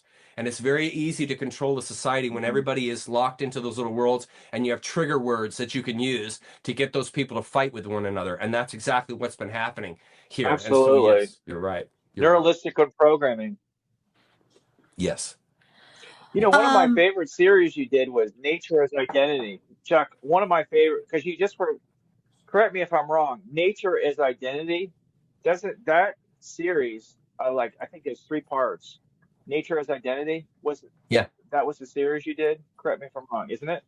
Yeah, yes, I did the series, yes. Excellent. It helped me, it elucidated some of the problems I couldn't quite pinpoint about Christianity. I mean, from like astrotheologically, I find Christianity fascinating, but a lot of times, a lot of Christians don't know about that. They don't know about people like Steiner, but in this, you explain some of the problems with empire religion. I call it Constantinity, churchianity of 325 AD. And I thought that I got the impression that with the series on Nature as Identity, you went into that. Is that right? I'm having trouble following that I got into that I identified what? You were talking about the implications of 325 AD under Constantine and how that affected Christianity. Well, I mean, that was when Christianity was finally organized. They basically took. So a lot of people think that it was the conversion of Constantine to Christianity, and that's a lie. That's not true. Constantine did not convert to Christianity. Christianity was developed to control the Roman society, because the Roman society had fragmented from all of the Cynics and the Eastern individuals that were coming in through the trade routes that opened in 0 BC. And so this is from Joseph Campbell. I learned this from Dr. Joseph Campbell. So these groups began to come into this area called the Levant. And the Levant was this melting point of That all of sounds like your it. North Yeah, go ahead. European, yeah, your Eastern All right. European, Western European. I mean, they're all coming in. The Middle East, it's all coming into this one little section. Okay, and what began to happen is all these different ideas began to flow in that began to break apart the unity of the society, because everybody started believing differently. They all started to think for themselves, like, well, I'm not going to believe what that religion is, whatever the case may be. They started to think for themselves. Okay, and this over hundreds of years broke down the cohesion within the growing Roman Empire. And so Constantine came along because they saw this happening. Constantine came along and they began to realize, if we unite everyone in a spiritual context, and then we are the controllers of that spiritual context, we control everyone, because they all believe in our spiritual system and that we are the authorities, meaning the Roman Catholic Church. We are the authorities of the spiritual system. And people don't realize it was the Roman Catholic Church that gave us the Bible. And the Roman Catholic Church has always been a controlling agency, and it's always been based in pedophilia. Always. From the start. 325, pedophiles. It is pedophiles that developed Western religion. Wow. Understand that. And that happened in 325. And the illusion is that they were converted and there was all this beautiful thing. No, the entire thing was done to put everyone into the same religious context and make everyone think that they're a sinner and that they need an intermediary in order to understand and know God. And who was that intermediary? The Catholic Church. And so they positioned themselves to be the authority of people in the spiritual context, and you can't question that. You can't question the Bible. You can't question that organization. It's just like a Roman government. You cannot question the emperor. That's why the emperor became pope. It was to basically change the costume to remain the leader. And I talk about this in the Khazarian Mafia stuff. And it had nothing to do with bettering people and freeing people. It had nothing to do with saving anybody. It had nothing to do with educating. None of that. It's all lies. The whole thing was developed to basically con people into this very tight religious sect, cult, and then only allow them. I mean, that's what happened with the Crusades. They literally justified going out and killing people because they didn't believe like them. I mean, this is psychosis. And this became the prevailing religion that still rules America, folks. And the whole thing was made by pedophiles. And that's what people don't understand. And so, there's a certain context to be able to say that. But my point here is that entire event that happened with Constantine is a total freaking fabrication. The entire thing was set up to be a controlling agency. What they saw was Rome is fragmenting. Rome is falling apart. We must do something to get control of these people because they're not going to stay under our allegiance. They're not going to send their kids to be in our armies because they don't believe in what we're doing. So we have to do something to bring all these people back under control and that we are the authority. And they invented church. They invented the Pope. They invented the Bible. This whole thing was invented out of astrotheology. The 12 disciples are planets, bro. Like the sun is God in astrotheology. People don't realize the entire context of nature, understanding of the world, and nature realization was completely pornographied and put into a religious context. And they took astrotheology, which is actually quite an elucidating idea. It's very much aligned to the idea of the resonance that occurs when you're born, and all the planets and all the stars have a resonance, and that goes into you as a forming baby in your mother, and that affects your personality, that affects your drive, that affects your likes and dislikes. So there's real knowledge to be available there. But they did not want to convey that to people. They wanted to put them into a system. You believe in this way. We will give you the book to read. We will put the words in that book, and that is the authority. Ignore any of these other authorities. We are the final say when it comes to God, and only through our belief system can you access God. And you believe that, or you're going to burn in hell. And the last time I checked, any loving person does not put ultimatum on somebody to get them to decide something. You never put a person into an ultimatum to get them to decide a life decision.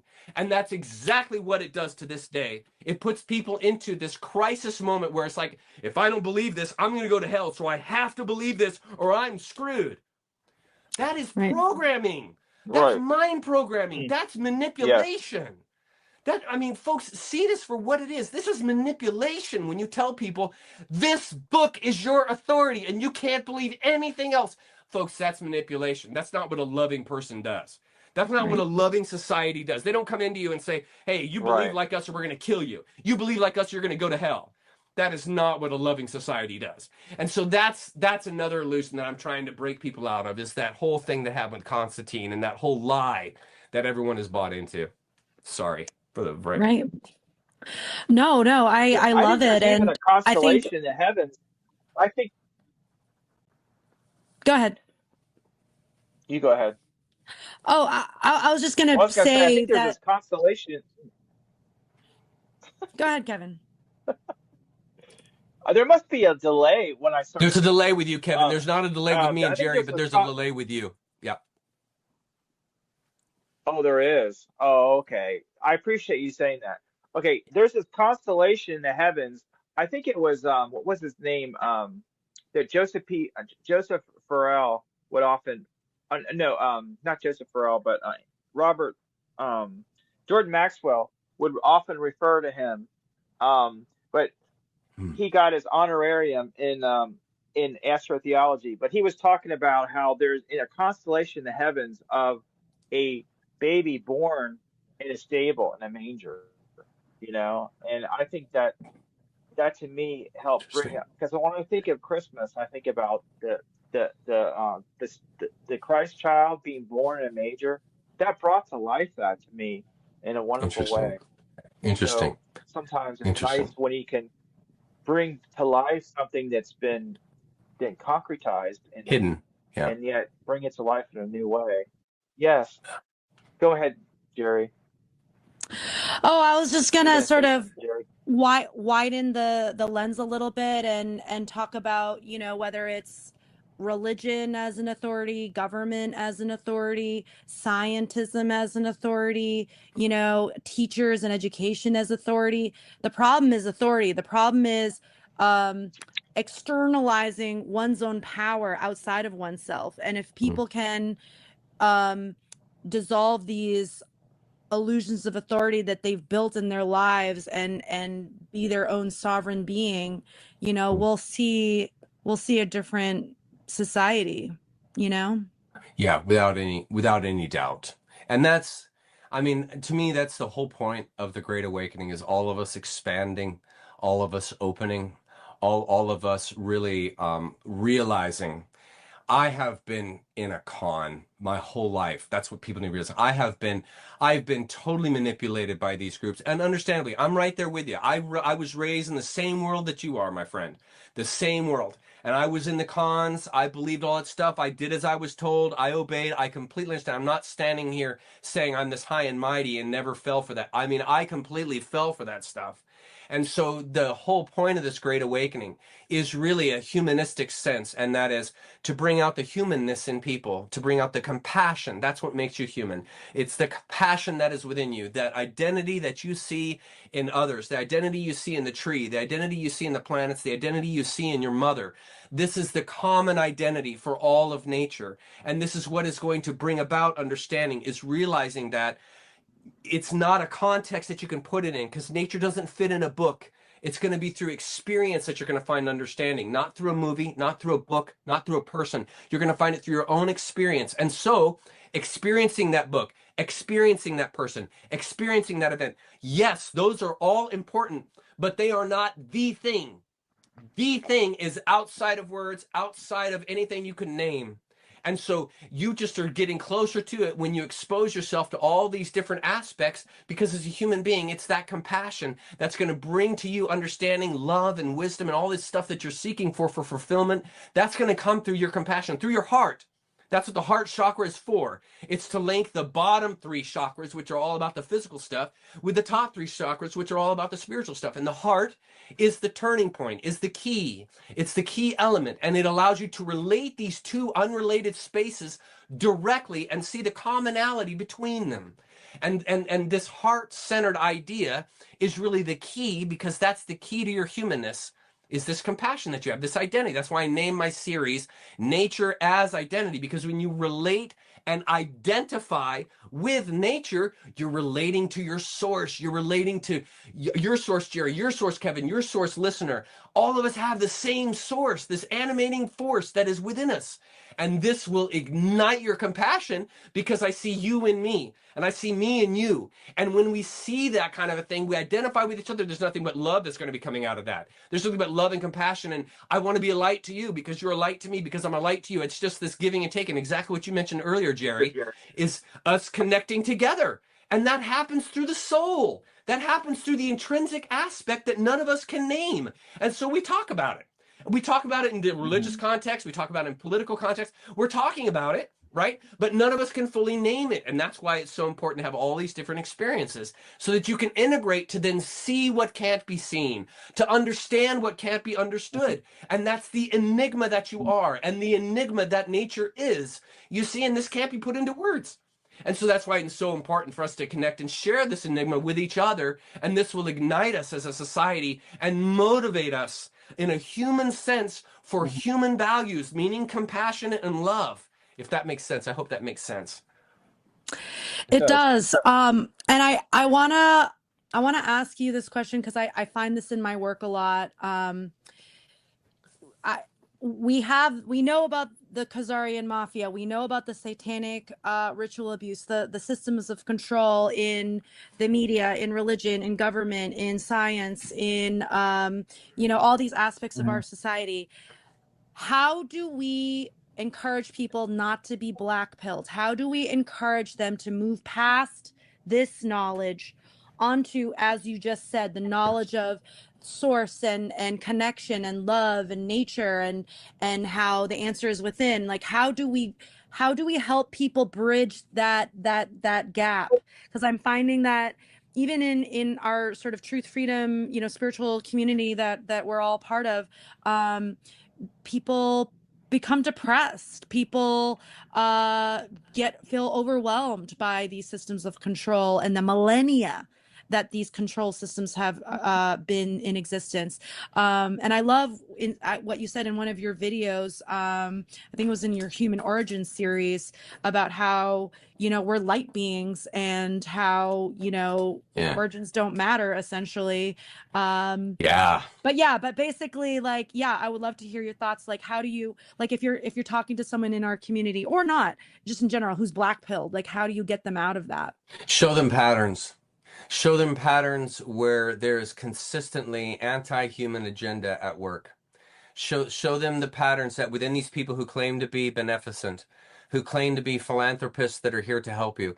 Show them the patterns in that person's behavior that renders an entirely different context of what that person is conveying.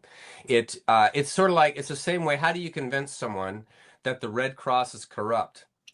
Well, you begin to do some digging, you find the videos that show some of the activities that the Red Cross is engaged in. Let's take Haiti, for instance. There's been basically no help that's ever gone to Haiti. Like, all this money, I mean, hundreds, maybe even billions went into whatever it was to help Haiti. And they built, I think it was 6 huts or something. I mean, they didn't do anything for these people at all. And there was hundreds or dozens of millions of dollars that went into that.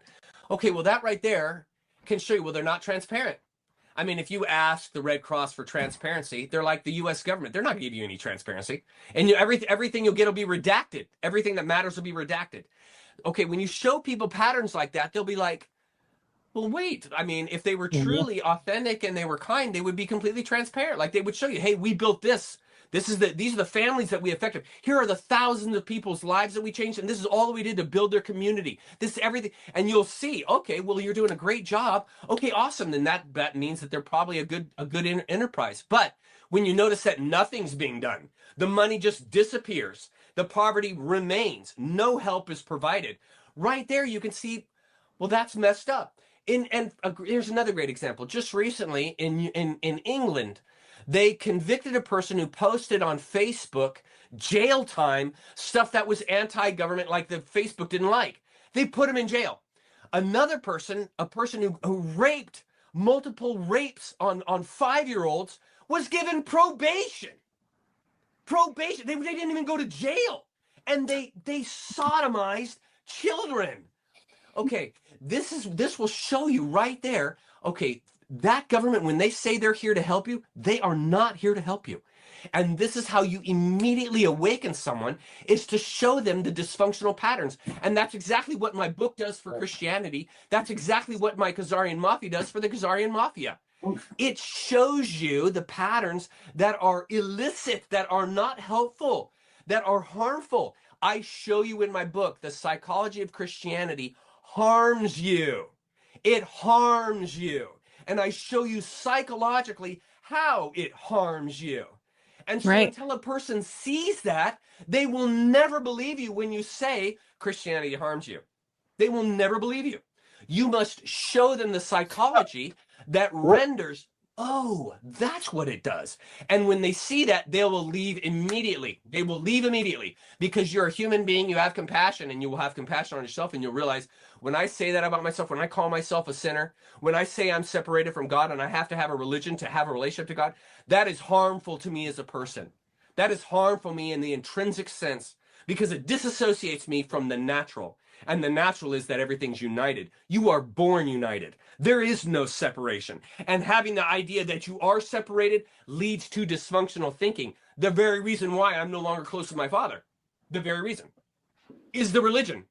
And that shows you right there, if a religion does that to someone, if a government does that to someone, if medicine does that vaccine to someone, that right there will tell you instantly that that organization is not in my good interest.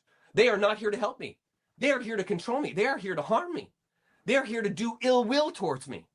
And because these are all inherited, in other words, we have grown up with them, it is so hard to see the truth. Because you have grown up in that context. Like that is all you know. And when that is the case, I mean, think of how hard it is to walk away from that. I mean, honestly, think of how hard it is. Absolutely. I mean, when I was a Christian, it took me 5 years to finally admit I'm not a Christian. 5 years to have those words come out of my mouth publicly. I am not a Christian. I am not a sinner. I am not separated from God. Having the courage to do that is, I mean, it is impossible when you are a Christian. You literally have to leave. And so that is what's going to give people courage, is finding the patterns, seeing them, and then the compassion, the heart in them is awakened because they realize that's not right, putting that person in jail for a Facebook comment and putting that person under probation and a free man raping kids. That's not okay. And that will immediately dislodge a person from believing the UK government has anything to do with helping people. They don't. It's the same as the US government. Has nothing to do with helping you. Everything to do with controlling you and taking your money. That's exactly what they're there for. So yeah, that's what's going to help awaken people when they're in a really dark place. Show them the patterns. Because when you get into a theological argument with a Christian, there's no good that's going to come out of that. You must approach them psychologically. You have to approach them from that perspective because Christianity cannot answer for its own psychology. It can't. You cannot be psychologically sound and be a Christian at the same time. You can't. You can be a nice person, you can be a loving person, giving person, all that kind of stuff, but psychologically, your fundamental will be messed up as long as you think you're a sinner. As long as you think you're separated from God without the religion, your psychology will be messed up, and you won't understand why. That's all the time I do that with Christians. They don't understand why they are the way that they are. My stuff will show you that. It will show you why you think like that and why, as a Christian, it's detrimental to you. I think Kevin might be frozen. So, oh, can you hear me? There you go. Yeah, go ahead, Kevin. Can you hear me?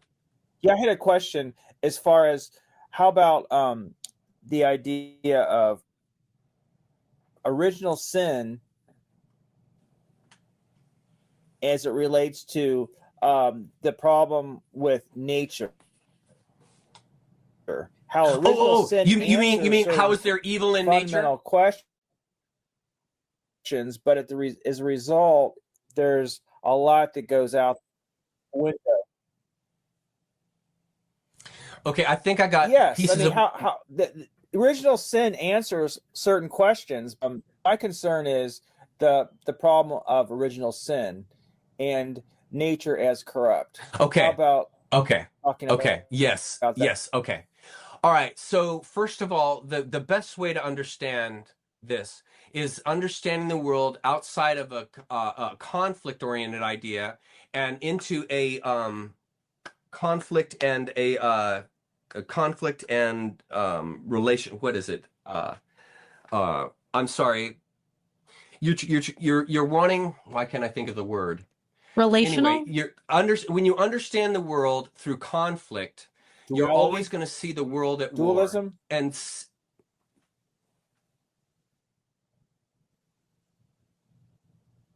I think you, Kevin. I keep hearing you cut in, and so I don't know if you're trying to say something or what. No, I I'm don't know not if I trying should to say talk. anything. Oh, I'm sorry. Yeah, I was talking about dualism. Is it dualism you're referring to? Okay, so dualism is an illusion. Dualism? Sin is an illusion.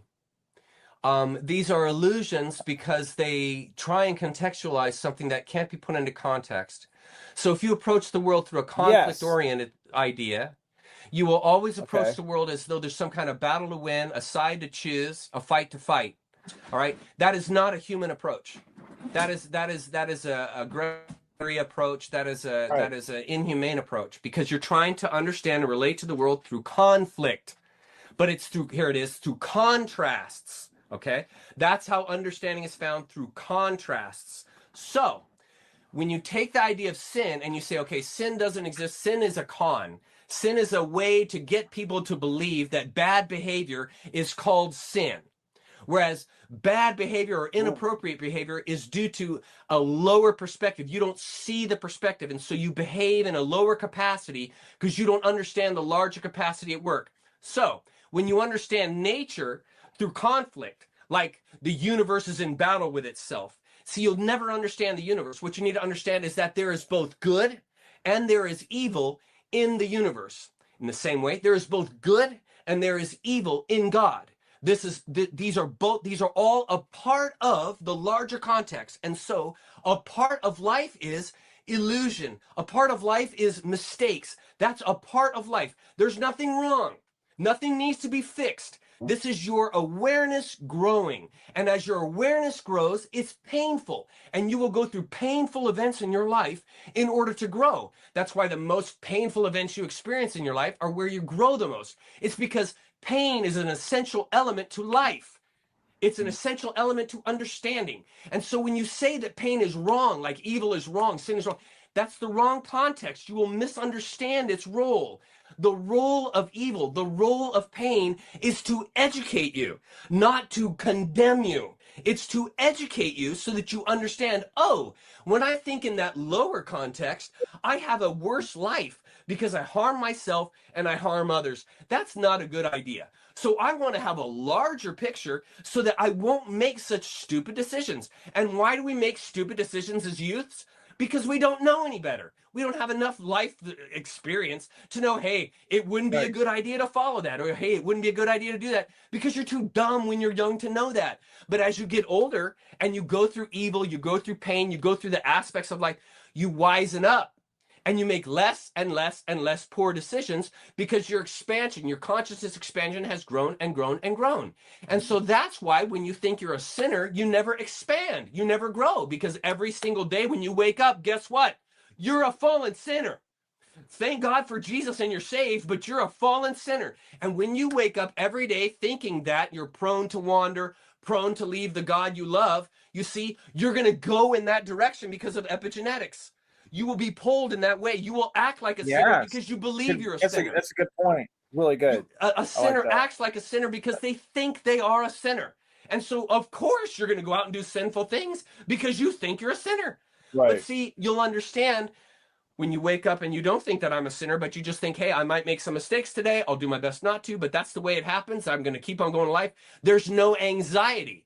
I don't have to be forgiven. I don't have to be saved. I don't have all these spiritual mechanics required in order to understand, you see? And so when I don't approach the world in that misunderstanding, I will be able to walk into the world a better person than I was the day before. But when I think I'm a sinner the next day.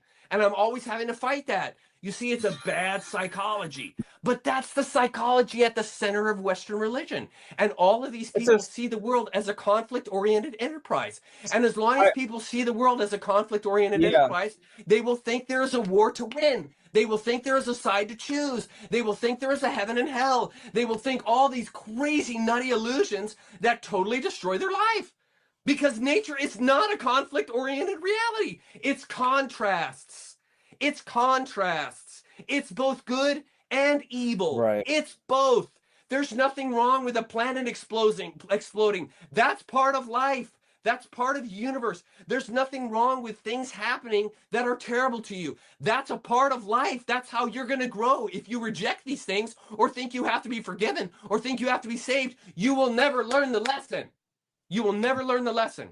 You will never learn the lesson when you can dismiss it with a crutch like forgiveness. You will learn the lesson when you accept I made the bad decision and only my psychology and my rethinking myself will save me, will keep me from making that decision again.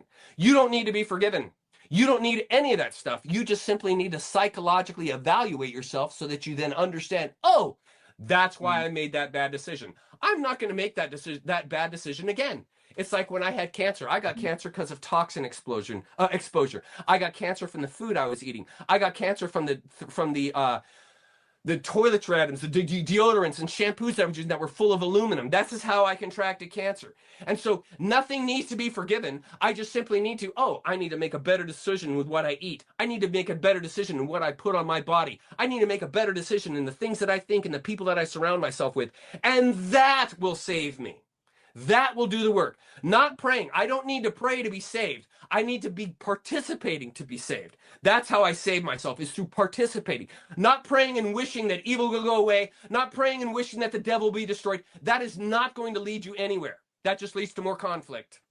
Understanding that evil is a present part of life. That is life. The contrast of good and evil is life. That's the context of it. And so if you get caught in one side or caught in the other, you remain trapped. So the whole idea to not be trapped is to not be tied down with the golden chains of your proper beliefs or the iron chains of your misfortune. Release the chains. You're bound either way. Well, how about there's no chains. The chains you put on are the chains, your beliefs you put in your head that don't allow you to see a larger perspective, that tie you down in the name of goodness, in the name of Christianity. You're still tied down and you will never grow. If you want to expand and grow, you have to stop thinking that you're a sinner when you wake up. You have to stop thinking you need to be forgiven. You have to stop thinking that my God is the only right God and all your gods are wrong. That is a fouled up, messed up way of thinking. And that's why psychologically Christianity can't defend itself. Because when you take it apart psychologically, it is destroyed instantly. That's why if someone watches or listens to my book that I've released, if you actually apply the psychology I put in my book, it actually becomes easy to walk away from Christianity because you see its dysfunction. You see how it harms you. You see how it separates you from other people. And you see how that is not a humane way to live. Seriously. And so, yes, that is Also, basically where I'm coming from. Well, what I appreciated learning was natural law. How about do no harm, don't steal? Right. So that to me is those are human qualities. So basic. That's called compassion. Don't steal, don't harm others. Yeah. That's the law of that's it. Right. And I mean, think also to me that is the law of the universe. The universe I know of, the biggest, the betterment of others, the betterment of ourselves, the betterment of the world. I mean, what could be more beautiful of a concept to approach life? I simply want to better myself, better the world, better others. I want to be a part of the solution. I don't want to be part of the problem. Well, I promise you, as long as you think you're a sinner waking up every morning, you're part of the problem because you're not a sinner. And that brings down the society when you preach that, when you tell other people you're a sinner and you need to be saved. You are bringing down the energy of the society talking like that. That is not a good idea. And you asked earlier, Jerry, when we first start, that's the kind of thing that comes between me and my dad. Because I see what he's doing. I understand he's a great guy. I understand he wants to help. I get it. My dad does not have an ill will in his body. My dad is one of the kindest men I have ever known. Okay, so that's not the issue. The issue is psychology. What are you telling these people? Because what you're telling these people will harm them. I understand you want to love. I understand you want to spread the good news. I get it. I get it. But look at the psychology of what you're doing. Because what you're doing does not psychologically align to a humane approach to life, to a compassion-oriented approach to life. Because I have no compassion on myself when I wake up thinking I'm a fallen creature, or I'm a saved creature that's still fallen. You see what I'm saying? And so this is the pernicious nature that is inside of religion that people don't see, because they only see the little bit of truths that it has, and they don't realize the larger perspective. It's actually detrimental. So you just need to integrate a few things that are coming out of that Christian context, but the vast majority are not going to be applicable to this great awakening we're walking into. Does that make sense? It does. And for those that are listening that aren't aware, as Chuck mentioned, he has his entire book in audio format, video Yeah, I format read the whole for thing. people. Yeah, Yes. so I started listening to it, and yeah, all these ideas. And there was a comment That's in the awesome. chat about, is it wrong to be Christian? I don't think that's what Chuck No. is saying. I No. think there's, as if we talked a little bit earlier about how there can be benefits, but there's an insidious, as you mentioned, psychological aspect that Yes. is harming us as a Yes. whole. Yes. And Yes. that's what we're talking about. And Yes. and I think the bigger picture again is the belief in authority, whatever that authority is. And it's not limited to Christianity. It's not limited to religions. It's in every fucking aspect of our fucking lives. Yeah. And Because we've all been made into fanatics. We've all been made into fanatics. People are medical fanatics, governmental fanatics, religious fanatics, and that's what happens. And that's what you get, a fanatic society. That's what happens when everybody gets separated and isolated, their own little beliefs in their own little world. That you have a society of fanatics. And as long as you have a society of fanatics, you're never going to have equilibrium. You're never going to have a context that is calm. It's always going to be everybody oppressing on everyone else. And see, this is where everybody has to take a step back, pull back. That's where cannabis is so helpful. It helps you pull back.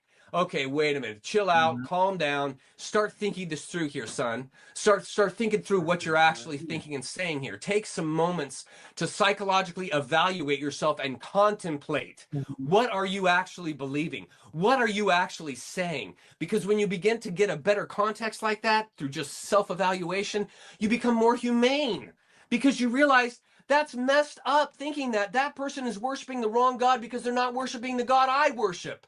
You see, that's messed up.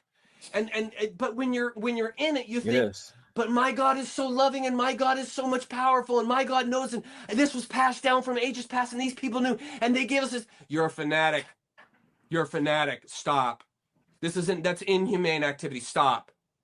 And you begin to realize, and this is why I got so emotional earlier, is I realized that I was a fanatic my whole life, and I steamrolled people, man. I steamrolled them because I knew what the answer was. I was worshiping the right God. I was a forgiven sinner, and I'm going to save the world. And I just steamrolled people.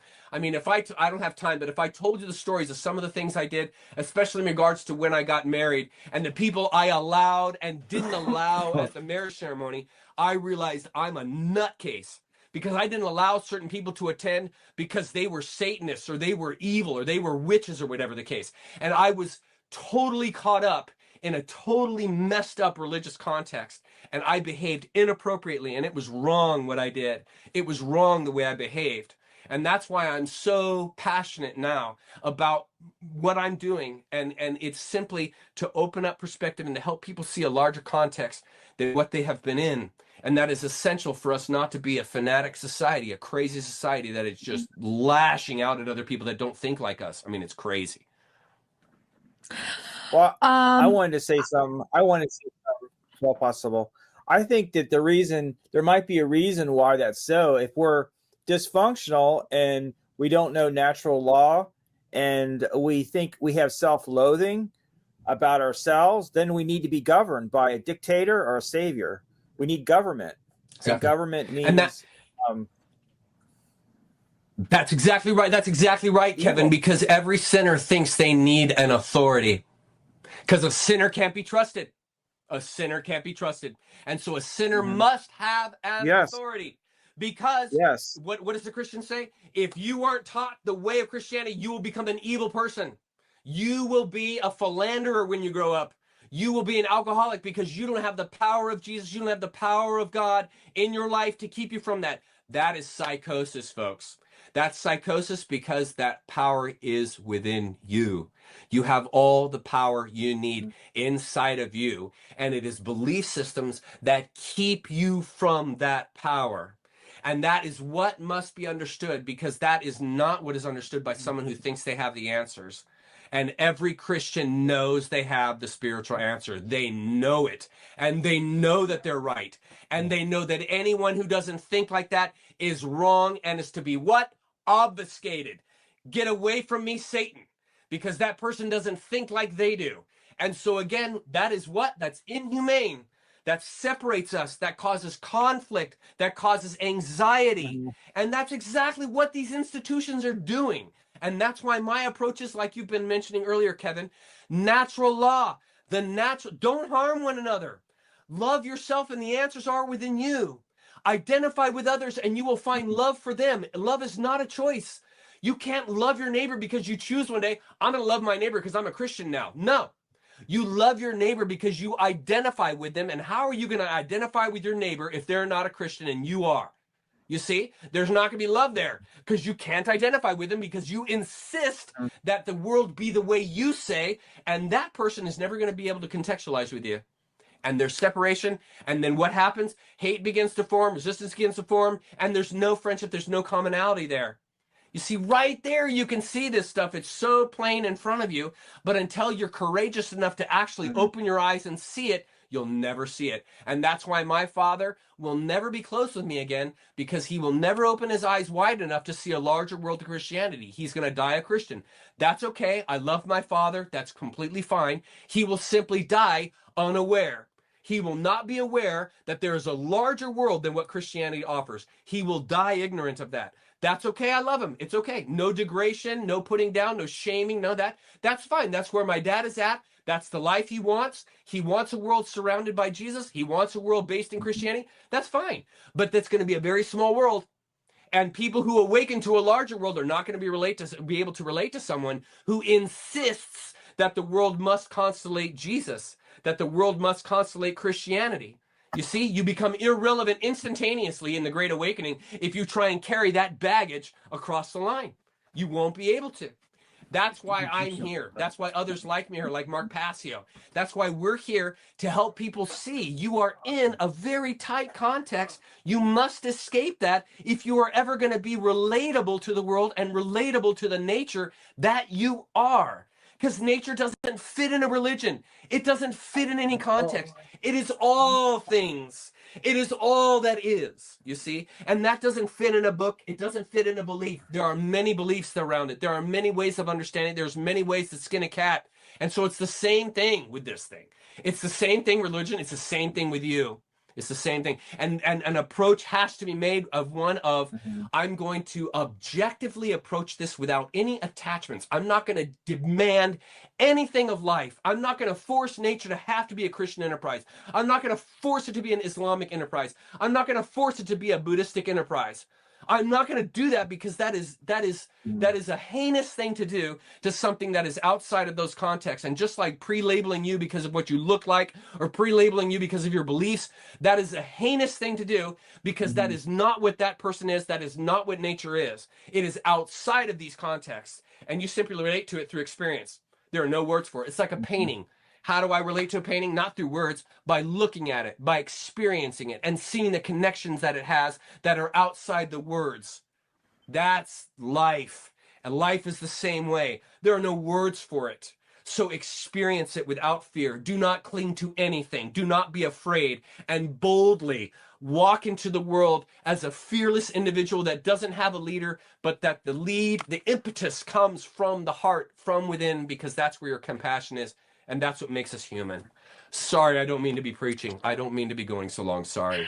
No, I fucking love it. And honestly, like, on a reincarnation sort of intergenerational endings and beginnings level, I feel like your continuing the evolutionary soul journey that your father started? Wow, that's an amazing concept. You know what I mean? Like, Yeah. I'm getting literal, like, ancestral chills hearing you. That's really amazing. You know, that's really interesting because yeah, because that you've just thrown me for a loop. Thank you for that. It very well could be. I totally subscribe to the work of Rupert Sheldrake. I'll tell you a little story. This relates to what you just said, and then we got to close it off because I am wasted. So he Yeah, tells a he's story awesome. of how I love Rupert. So Yes. he has this idea called morphogenesis or morphogenesis. Yes. Uh-huh. And the idea is that if you train, let's say like you have a specific race of mice, and you train them to run a maze in Australia, and the mice have relatives or mice that are related to that race that are in America, and you put that same maze to the mice that are of the same relationship as the ones that figured the maze out in Australia, the ones in America will figure it out faster than the mice that were in Australia. Different mice. But it's the morphogenesis, the connection between the overmind of the soul, between these mice that is causing the ones that are figuring out the maze for the first time to have an intuition there. And for some reason, they go right instead of left when they're trying the maze. And they do that because there's an intuition that's coming out of the ones that figured it out before them. Okay, and what Rupert's point is that as time goes on, it gets easier and easier to move into these types of patterns. And so with my father, who spent his entire career as a preacher, an entire career as an author, and an entire career trying to help people to grow spiritually, I mean, there are many of those things that are very similar to what I'm trying to do here, because Yeah. I'm in a public situation, and I am bringing together these ideas and contexts that help people to see a larger world. And so it's epigenetics right there, or morphogenetics right there, because my father has tread the path already in front of me. So it's interesting you bring that up, Jerry, because it very well may be the case that there's some Rupert Sheldrake going on here, and that I am falling into a pattern that my father has already run, but I'm in a different context and a different society than what my father was in. And so my approach is maybe more relatable. Maybe it's more in context and in cohesion with the current understanding of life and society, because any type of understanding of the world must be in the context of its science, must be in the context of its medicine, must be in the context of its spirituality. Because those worlds were very different 3,000 years ago when Christianity was invented than they are now. And so being relatable to the society is very important. And it just may be that because my father, who just retired, has left what he was doing, and right now I'm right at the beginning of what I'm doing, it very well may be that those things are related, and it very well may be there's some morphogenesis going on that, until you mentioned that, Jerry, I wasn't really aware of. So that very well may be the case. It might be. For sure. Yeah. Well, I just want to close and say thank you so much. Thank you. As I mentioned, Thank you so much. Thank you. I really appreciate it. yes, Thanks, I y'all. mentioned while we had a little brief intermission that I'll be sure to link all your channels and your GoFundMe. We Yeah. have not hit the goal for the GoFundMe, so for Yeah. those that are listening, please consider donating. Yeah. And Thank you. and yeah, just Thank like you. on a like light being to light being level, it felt really good to give, and then for you and to receive Thank that you. light back. This has been a wonderful experience. Thank you so much, Jerry. Thank you so much, Kevin. I have had a great time. Thank you. Thank you so much for spending the time. It's been amazing, and I really enjoyed it. Thank you. Yay. All right. Take care, everybody. Okay, we'll see you later. Bye-bye. Bye-bye, everybody.